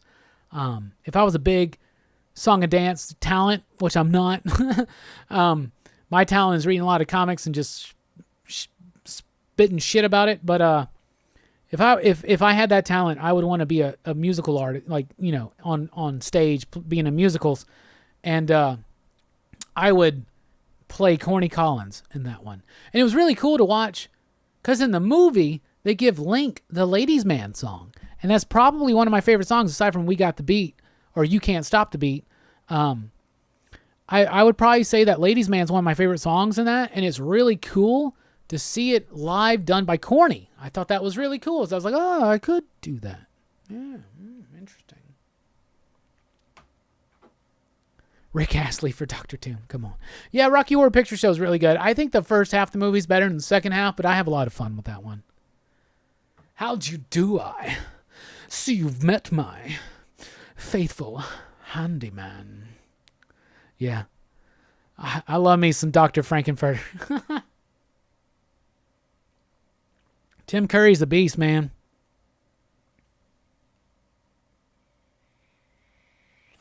All right, everybody. We talked about this just a little bit earlier, so let's continue this conversation. What are your favorite 90s live action TV shows? Live action, no animation. Your favorite 90s live action TV shows. Get them in right now.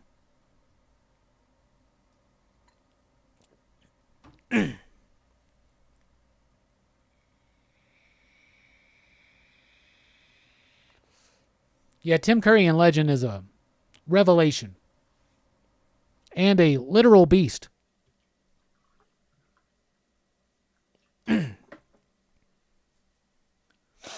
All right, so here we go.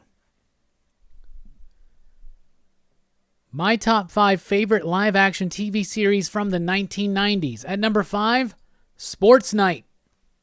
Sports Night is a great show I hardly hear people talk about. Created by Aaron Sorkin. It's got that 100% awesome Aaron Sorkin dialogue. A lot of people love West Wing, so do I. But there's something special about Sports Night to me. It's in the performances, a great cast of characters, great actors portraying those characters, great episodes. I love sports, and I, even more so, love news coverage of sports. Not talking about like local news coverage of sports, but like ESPN, shit like that. I'm actually a big fan of Undisputed with Skip Bayless and Shannon Sharp. One of my favorites right now. I love Around the Horn, but I love sports commentary, sports radio, sports TV. Sports Night gives you a little bit of behind the scenes on that, and such great dialogue, such great characters. It was a sitcom that was never destined to work. And Aaron Sorkin had problems with ABC or whatever it was the entire time. So it's no surprise it didn't last very long, but y'all, Sports Night. If you've never watched this show, it's great. If you like Aaron Sorkin's work on The Newsroom, it's pretty much like the same thing, but with sports news and not news, right? At number 4, Twin Peaks. Come on. Twin Peaks is good. It probably would be higher in the list if it didn't lose the plot somewhere in the middle of season 2 and then not only get it, they finally got it together towards the end. I haven't seen the newer stuff, the Showtime stuff. I am still anticipating watching that.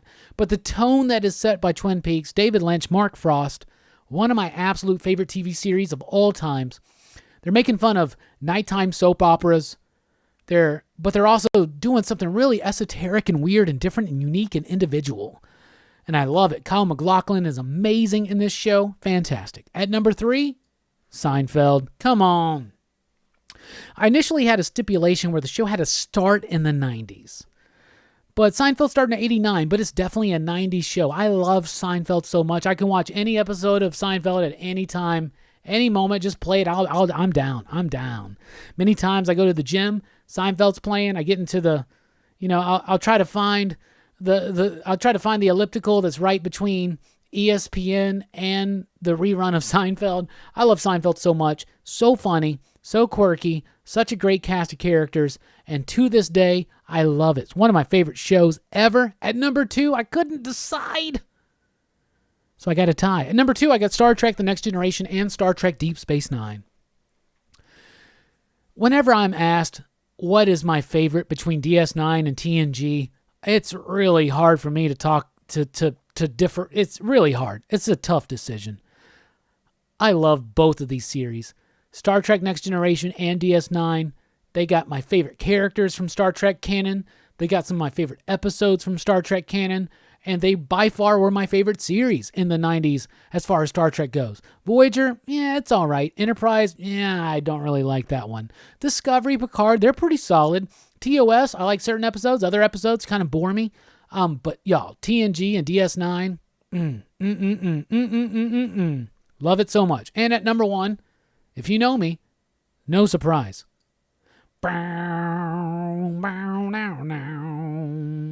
Buffy the Vampire Slayer. I love this show so much. My favorite thing in the world is like horror fiction, right? It's superhero fiction, and it's comedy. This show is all of it wrapped up in one.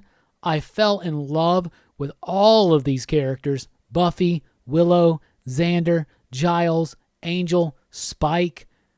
Great villains. Cordelia. What an amazing show. Everybody's about Firefly. I'm like, Firefly's good. But y'all, Buffy the Vampire Slayer is next level for me. I love this show so damn much, and I love Angel as well.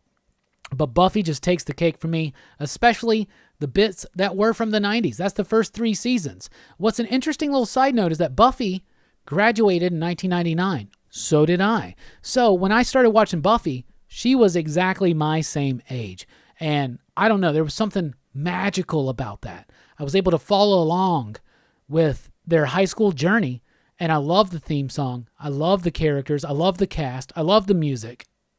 I love everything about it. It's my favorite TV show, live action, of the 1990s. So there you go. Let's see what y'all had to say. Nick says dinosaurs. Brian says The Outer Limits, the 95 series, is probably my favorite series ever. I remember watching that back in the day. Easy Reader said X-Files. Ooh, I struggled with X-Files, but it's definitely top 10 for me, but I love X-Files as well. The Worst Witch, the McNeil... Jeez. We just wrapped Hunchback Before the World Went to Hell. Hopefully Young Frankenstein is still available. Yeah, that's a good one. Roswell says Overdressed. Never watched that one. I need to get into it.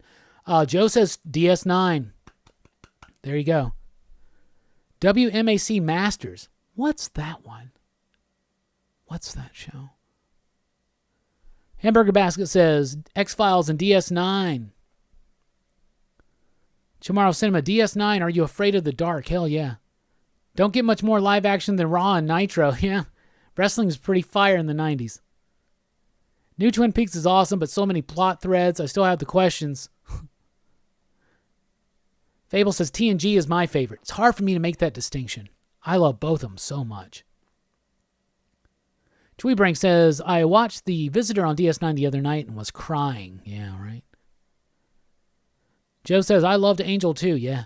Wally's Nerdery says, Seinfeld, Friends, does Sopranos count? Yes, it does. It started in the 90s. I'd count that, and that's a great one as well. So is Oz.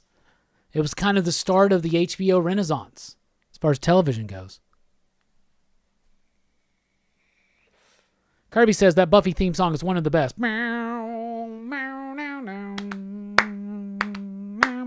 That's Nerf Herder. It's good stuff. You know what, though? As much as I love the Buffy theme song, the Angel theme song's better. I love that Angel theme song. Oh, my God.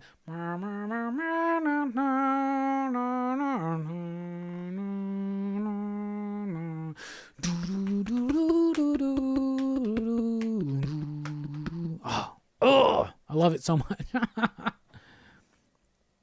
I almost thought about Saved by the Bell. I really did. Yep, there you go. Nerf Herder. Yep, 100%. Friends, Saved by the Bell, Buffy the Vampire Slayer, Fresh Prince, Married with Children. All great. Love and Marriage. You know I love some Frank.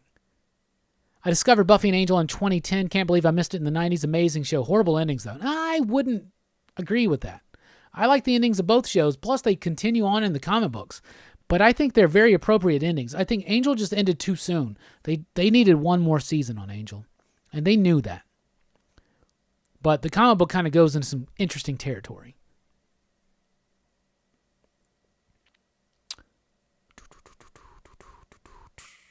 Dinosaurs for sure. Power Rangers is awesome too. Yeah, it's definitely up there for me. I thought Angel was better. At certain times in my life, I thought Angel was better too. I would still say that those first 3 seasons of Buffy are so damn strong. I know a lot of people don't really get into it till 3 and they think 3's the best. I think the best season might be 5. My favorite 6, to be honest with you. Those are not 90s, obviously. But the first 3 seasons are just, there's something special about the high school era. And that's what that is. The 90s Buffy is the high school Buffy. And I just love it so much.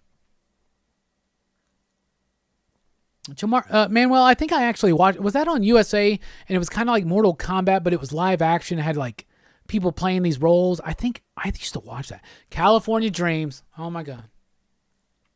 Somebody mentioned Saved by the Bell. I thought about that hardcore too. Definitely in my top 15. California Dreams. I like Saved by the Bell a little bit better. I was a big Zach Morris guy. If you didn't already know.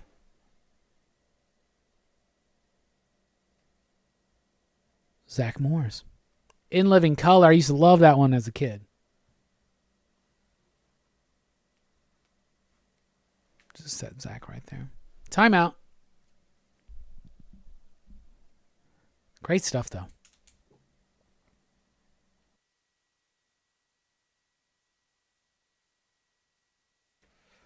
The scariest Buffy episode was the silent episode Hush from season 4. It's one of the best episodes. Season 4 is probably one of the weakest seasons of Buffy for me, but it's got some of the most solid episodes. The Hush is definitely one of them. It's one of the best episodes, period. Yeah, I used to watch Married with Children all the time, Fable 2, and it was a staple in my house, and I used to get in trouble at church for watching Married with Children. I was like, out of everything? I don't know. I think Angel Season 2 is better than 1. Love me some Season 2. You get Lorne in Season 2. 5 is really good, though. 5's really good. Plus, you get Spike. I love Buffy. My favorite episode of Buffy, though, is from Season 2. It's called If I Only Had Eyes for You. And it's when Angel is evil. That's probably my favorite storyline in Buffy. But I really do love Season 6 with the Nerd Herd. I think that whole season's amazing. It's got some missteps, but I also really like 2. 3's really good too, though. I mean, I there's something I love about every season of Buffy.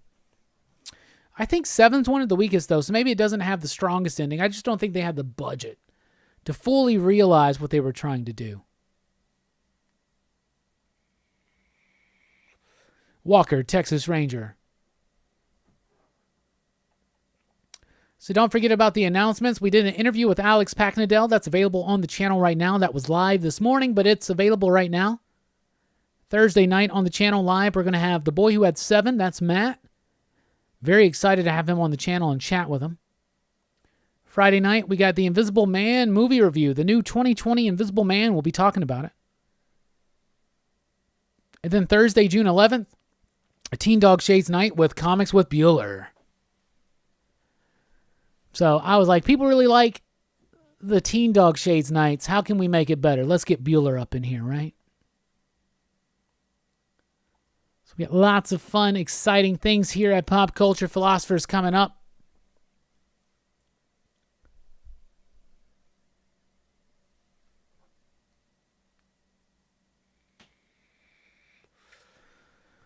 Man, well, I think that's one of the shows I remember as a kid that I loved. I considered the Buffy movie as a prequel, but Pee Wee Herman was just over the top. The whole movie's over the top. I don't really necessarily like the Buffy movie, but he kind of did his own version of it at the end of season 1. Plus, they did a comic book version of it. But yeah, it is the prequel, basically. I mean, technically, it is the prequel. I mean, she's in L.A. She burns down her gym. Yeah. The Wonder Years. I hated the Wonder Years when I was a kid. It was way too serious for me. It's not a bad show, though. It's not. We're about to wrap up and get to show and tell, so throw in your final thoughts, questions, comments, all that stuff. Let's keep the show going a little bit longer. You can find podcasts and more at popculturephilosophers.com. You can follow me personally on Twitter at Rockin Robbie. Pop Culture Philosophers is on Facebook and on Instagram. And if you're on Instagram, you might as well go ahead and join the PCP Army. That's the official Pop Culture Philosophers Facebook group. If you want to support the channel, you can do so here with a super chat. Or you can just like, share, subscribe, click the notification bell, watch the streams, interact. That's support enough. Also, you can join us at patreon.com/PCP, like these fine people right here.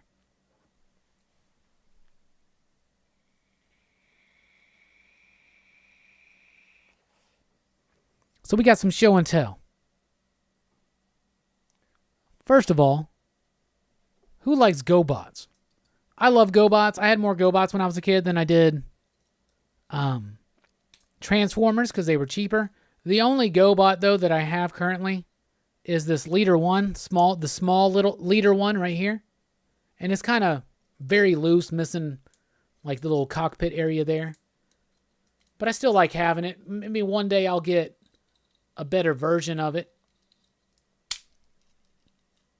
It's not so loose, a little bit more tight, a little better. See, everything kind of falls. It's just, right? I want to get the big version of it, but yeah, there's a Leader 1 right there. I don't know if I've ever given some GoBots love here on the channel aside from that new comic book.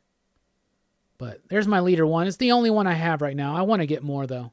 Like I said, it's really janky. Really janky. Yeah, Sanctuary is the opening song on Angel. If you listen to the full version, you can even hear it go like, Sanctuary. You're my sanctuary. Yeah. Hell yeah.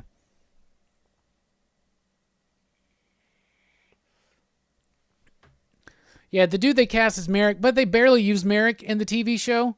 And also Donald Sutherland, like, apparently hated Joss Whedon so much he refused to actually say a line of dialogue that was written by Whedon.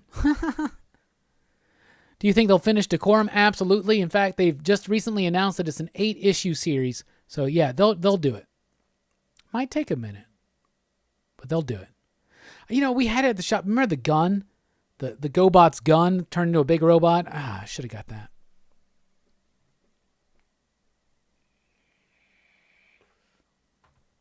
Yeah, God Tank, that's my new Batman Who Laughs figure. I opened it up last week on the channel. Showed it off Friday night as well. Finally got in a pose that I liked. But I like it. It's McFarlane. I think it's a great figure. I think it only looks good in certain poses, though. It's got to be in a very dynamic pose. But it's got some nice detail on it. Decent posability.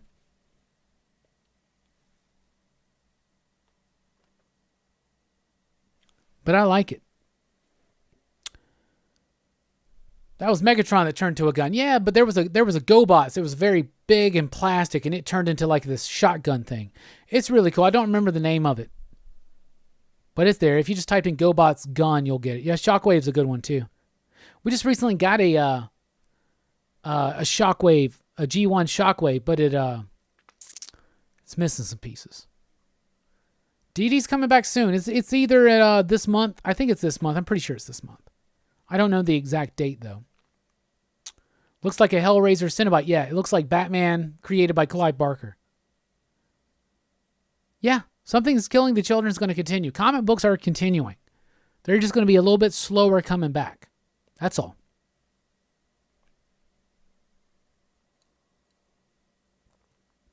All right.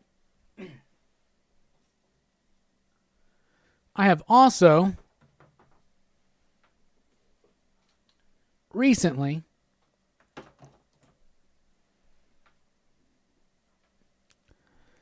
gotten a bunch of new Aquaman figures. Y'all know how much I love Aquaman. So I got a bunch more. I got these several weeks ago. And I haven't showed them off yet. But these are all loose Aquaman figures that I didn't have already to add to my Aquaman collection. I have quite the Aquaman figure collection. I got this one. Like, some of these are really kiddie. But if it's an Aquaman toy, I'll get it. So I got that one. This one is, I have this one on card too, but this is from Brave and the Bold, Batman Brave and the Bold. Are you a man or a Superman? I love this like pretentious, egotistical braggart Aquaman that's in this show. GoBot Rogun, that's it. That's it. Here's another one, kind of kiddie one. It's like from one of those more like preschool lines, but like I said, if it's an Aquaman figure, I'll get it. And it's nice to get them loose, not so expensive. All right, these next ones I like a lot, actually. So this one is from Young Justice. I have the Aqualad too, but he fell down between these crates. Love an Aquaman figure with a beard. But that's pretty cool. Nice little figure. Animated style. Speaking of animated style, here's one from Justice League Unlimited. Hook Hand Aquaman. Yeah. Nice looking figure. Like that one. And I got one more, which is also a Justice League Unlimited, but it's the classic costume. Bruce Timm version. Really like the paint on that shirt right there. Very nice. Yep, gotta have an Aquaman. Robbie, do you own a copy of the Aquaman 75th anniversary? No, I need to get one of those. God Tank, Aquaman is the GOAT. He's the GOAT afloat. He's my favorite DC character. Hero, at least, I should say.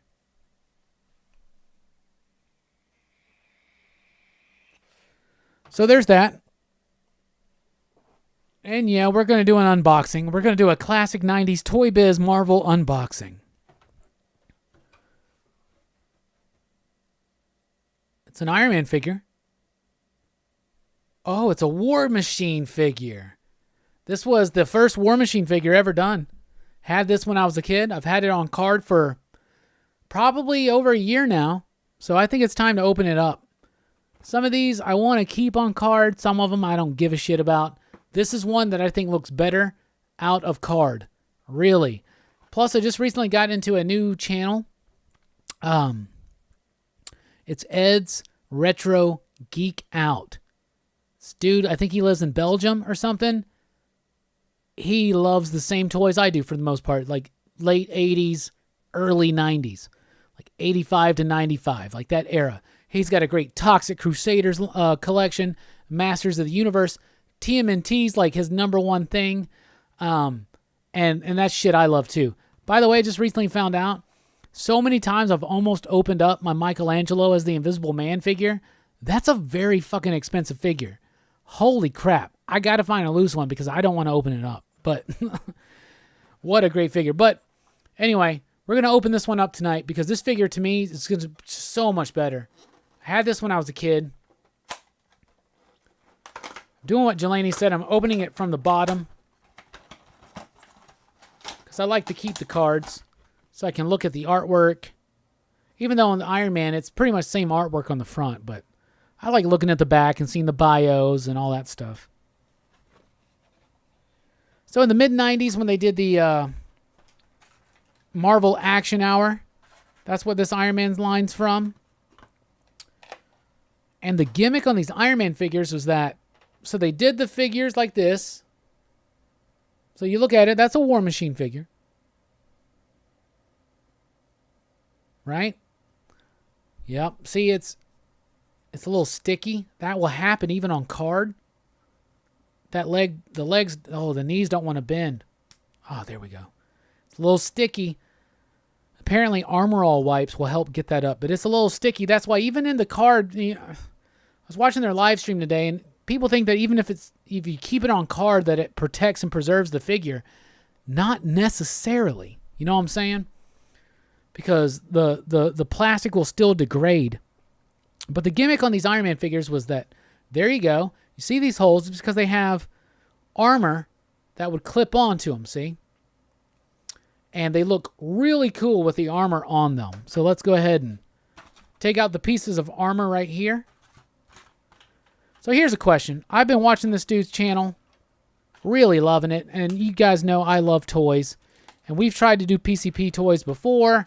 And it just kind of became a little bit too much work at the time. But I think, what do you guys think about doing the occasional toy video? Like, would you guys be interested in seeing me do, say, top 5 Power Ranger Zords that I own? Top 5 vintage toys that I own? Top 5 toys in my collection? Collection spotlights, like collection of my Aquaman, like a spotlight on my Aquaman collection, a spotlight on my Power Rangers collection, a spotlight on my carded collection, like the 90s stuff that I have. Would y'all be interested in that? Just let me know as I assemble this War Machine. So put the chest plate on. Oh, love these figures. And they look so good when you get these pieces on. They look even better. Yeah, I got to get this figure clean, though, because it's super sticky. And see, if I would have left this in the package, it would eventually degraded right before our eyes. Sometimes you got to open them. It's not necessarily always a good thing to keep them in the package. Plus, toys are meant to be played with, not displayed. Certain things I want to keep in the package. That's not one to get in there. There we go. The War Machine was one of the most badass ones out of this. You see, I got the Hulk Buster right there. We're going to open that one day. Don't worry. I got an Iron Man already, but it's in a box over there.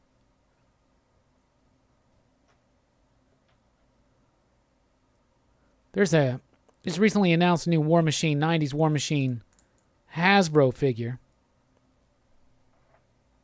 That's just absolutely fantastic.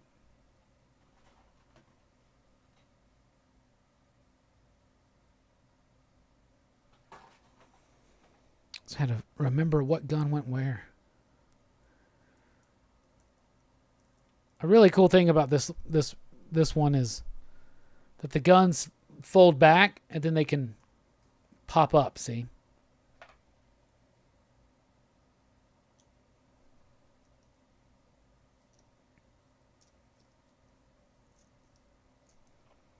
All right. So there's the War Machine with the armor on. Now look how much better that looks. Look how good that looks. Done it though? And then like I said, these fly up like that. This one's got a missile that you can launch with the... That was kind of crappy. It's still kind of crappy. Whatever. Still looks cool. Pretty badass, right? The new one, the Marvel Legends one, looks so damn good. Come on. Show this War Machine in its glory. There we go. Look at that. What a beautiful figure. God, I love this. I love this so much. 90s Toy Biz is my jam.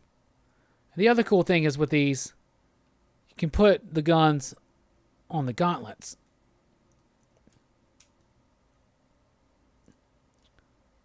Kinda.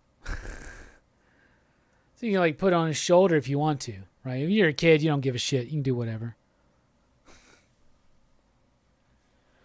And that's show and tell aside from the final 9. So if you got any final questions, get them in right now. Still have the Iron Man with the Heroes Reborn armor. I never got that one. I want to get that one. I like that armor, that Jim Lee design. Hey, what's up, Ricky Spanish? No, I'm not watching the new Sentai. I'm way behind on Sentai. I need to get back onto it. All right, Fable and Easy Reader want to see, and Shamara, they want to see some toy videos. Ricky, it was me. I won the last draft. I'm the 2-time champion, baby. I guarantee you I'm going to be playing that up.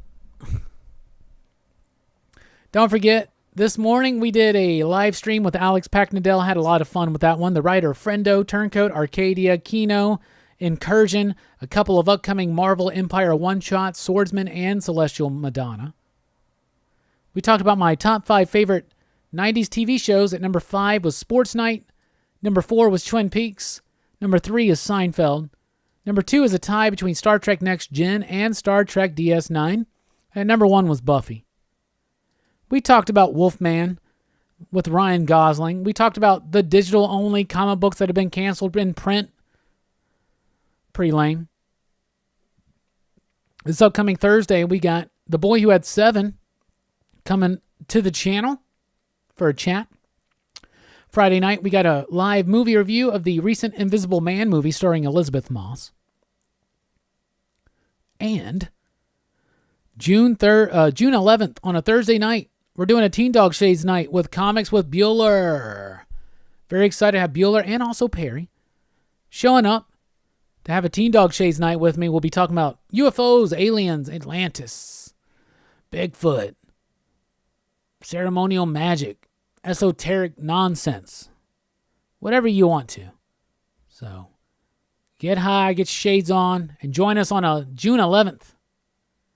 Find out a little bit more about Bueller and Perry's experience seeing UFOs. Because they have experiences. And I'll tell my second Jesus story. In fact, I'll probably tell both of them. Well, thank you. Perry is the alien, right? Yeah, Perry's the one in the middle. Nah, super fun, super fun. eBay has the Heroes Reborn Iron Man for $16. Might have to jump on that.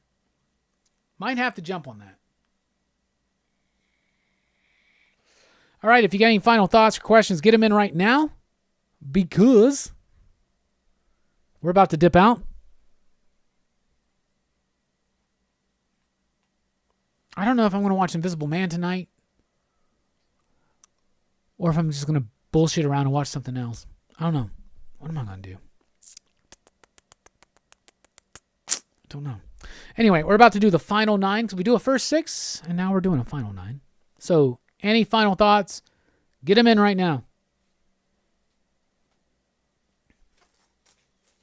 What you with the Batman Punchline cover? What do you mean? What do I think about it? I think the best one is the Art Germ. I said this earlier, though. If you're specking on first full appearance of Punchline, if you want to consider that, this.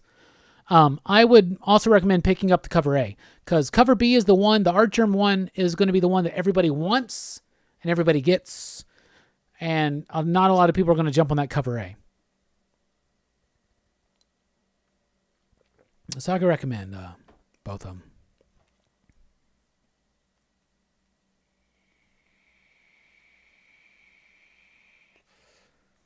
I am definitely down with toy stuff. The name of my channel was actually intended for toy reviews, but I never seriously got it started. You can call me Walt, by the way. All right, Walt. David, your comment got blocked at first. It had to be approved, I think because you said smack. Well, that's a crazy word to censor on YouTube. When is Byrne finishing the last Galactus story? I have no idea. No idea. Is he still working on his X-Men continuation? I got my final 9 right here. If God Tank's here, he'll be excited. I got a Aquaman cover coming up first. But yeah, David says, be sure to smack that thumbs up button, guys. Subscribe if you haven't already. If you haven't, I really do appreciate it if you do. Aren't you going to order pizza? No, we ordered pizza last night, and we're going to eat leftover pizza for dinner tonight. Have a good one, man. All right, final 9. There's my Aquaman Rebirth #1. I love that Kev Walker cover. Love it. Look at that. Oh, love it. So there it is. Aquaman Rebirth #1. Next up, there's my Venom Funeral Pyre #1. Team up between Venom and the Punisher. With the cool prismatic foil cover. This is the very same issue I had when I was a child. The very same issue. Next up, these are all from my personal collection. There's my Spawn 301. You guys know I've recently become a Spawn fan. There's the record-breaking Spawn 301, homaging Amazing Spider-Man 301. Todd's one of the only artists I know that's made so much money just doing the same damn poses. But I am recently a big Spawn fan. Y'all know that Francisco Francavilla is one of my favorite artists, and here is an homage to Francisco Francavilla from Creature Feature #1, the cult classic book from Vault Comics and Elliot Ray Hall and John Bivens. Beautiful cover. I believe that's by Tim Miller and Nathan Gooden. Homaging the Afterlife with Archie #1 cover. This cat's actually, This is not actually my comic. This actually belongs to my cat, Creamsicle. I bought this for him a few years ago. This is his first and only comic book, but I keep it in my collection to make sure it's safe because he would just chew on the corners. But there's Walt Disney Presents O'Malley and the Alley Cats. Aristocats is one of my absolute favorite Disney films, and it's definitely Creamsicle's favorite Disney film. So it's nice to have this straight from the 70s gold key. We were talking about some Star Trek earlier. I've shown this before, but I don't care. There's an incentive cover of the Q Conflict #1. I love this cover so much. Look at that. Q right there. You got all the captains down there. Look at that. Janeway, Kirk, Stewart, Cisco. Look at that. Beautiful, beautiful cover. Oh, I don't really collect floppies of Star Trek because I get these hardcover Eagle Moss collections, but I had to get that cover. Here's the Jim and the Holograms #11. Y'all, I'm a huge Jim fan. I wish their toys were a little bit cheaper, to be honest with you, but look at that cover. This is the Dark Jim story, #1. This is one of my favorite comic books of the last 10 years. I love it. And it's got some like black foil on the logo right there. Sophie Campbell cover.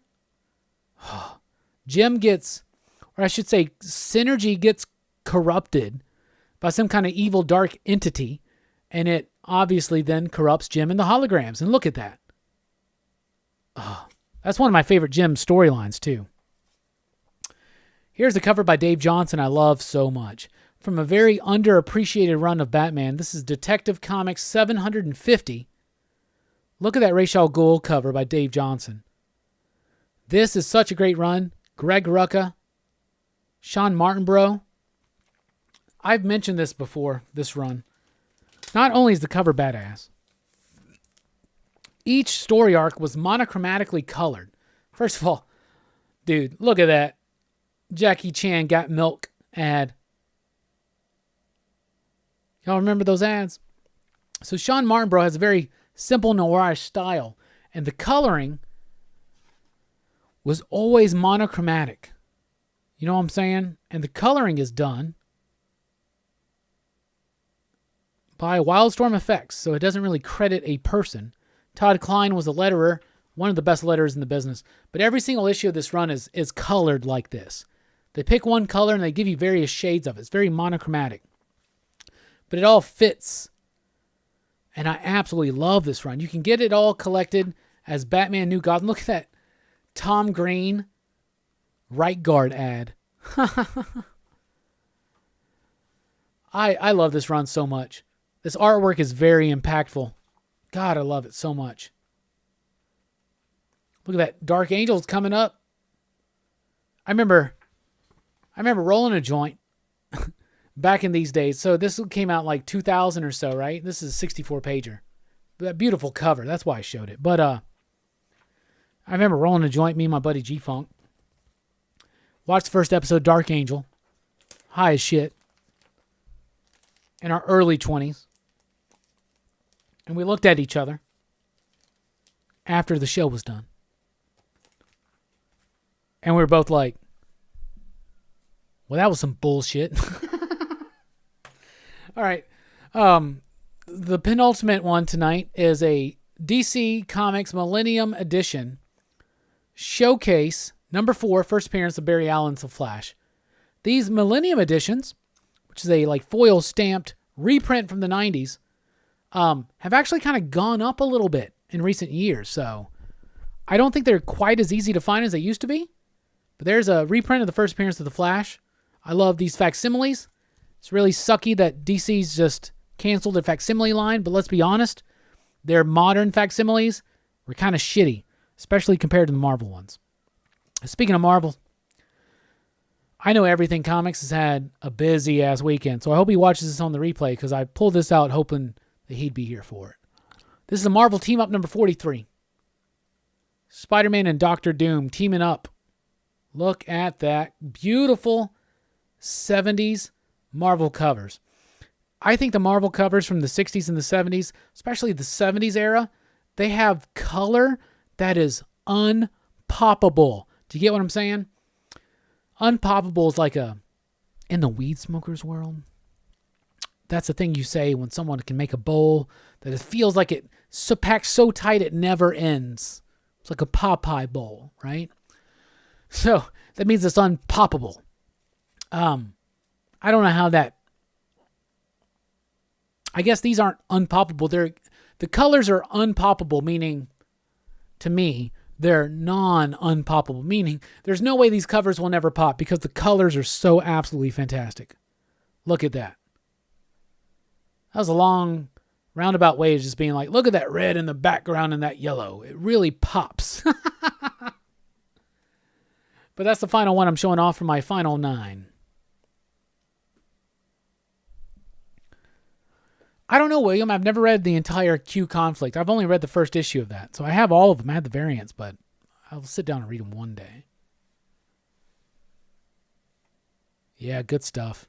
All right, thank you guys so much for joining us. We've been going for almost 3 hours. We've already made all the announcements. We appreciate you guys so much. Thank you guys for the super chats tonight. We had a very, very good night as far as that goes. We had a great night as far as just chatting with you guys and having fun and talking. And that's my favorite thing to do.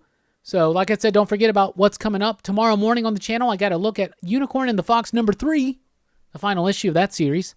I reviewed 1 and 2 like last year. It's an independent book, but it's now available on Comixology, Amazon Kindle, and whatnot. So be looking for that tomorrow morning. Late Tuesday night will be the weekly pop culture or the weekly comic book review. We have other surprises. Do expect an advanced review of Bleed Them Dry, the new ninja vampire comic book from Vault. Written by Elliot Rahal. Very excited to cover that one. And a lot more cool and surprising stuff. The podcast will be coming back soon. And we're going to have fun. So thank you guys so much for rocking with us. Thank you for joining us. We really do appreciate it. And we're dipping out. If you really like the Joker stuff, maybe stick around. Anyway, I'm Rockin Robbie Billups. Thanks for rocking with us. Y'all have a good one. We are out.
Huh!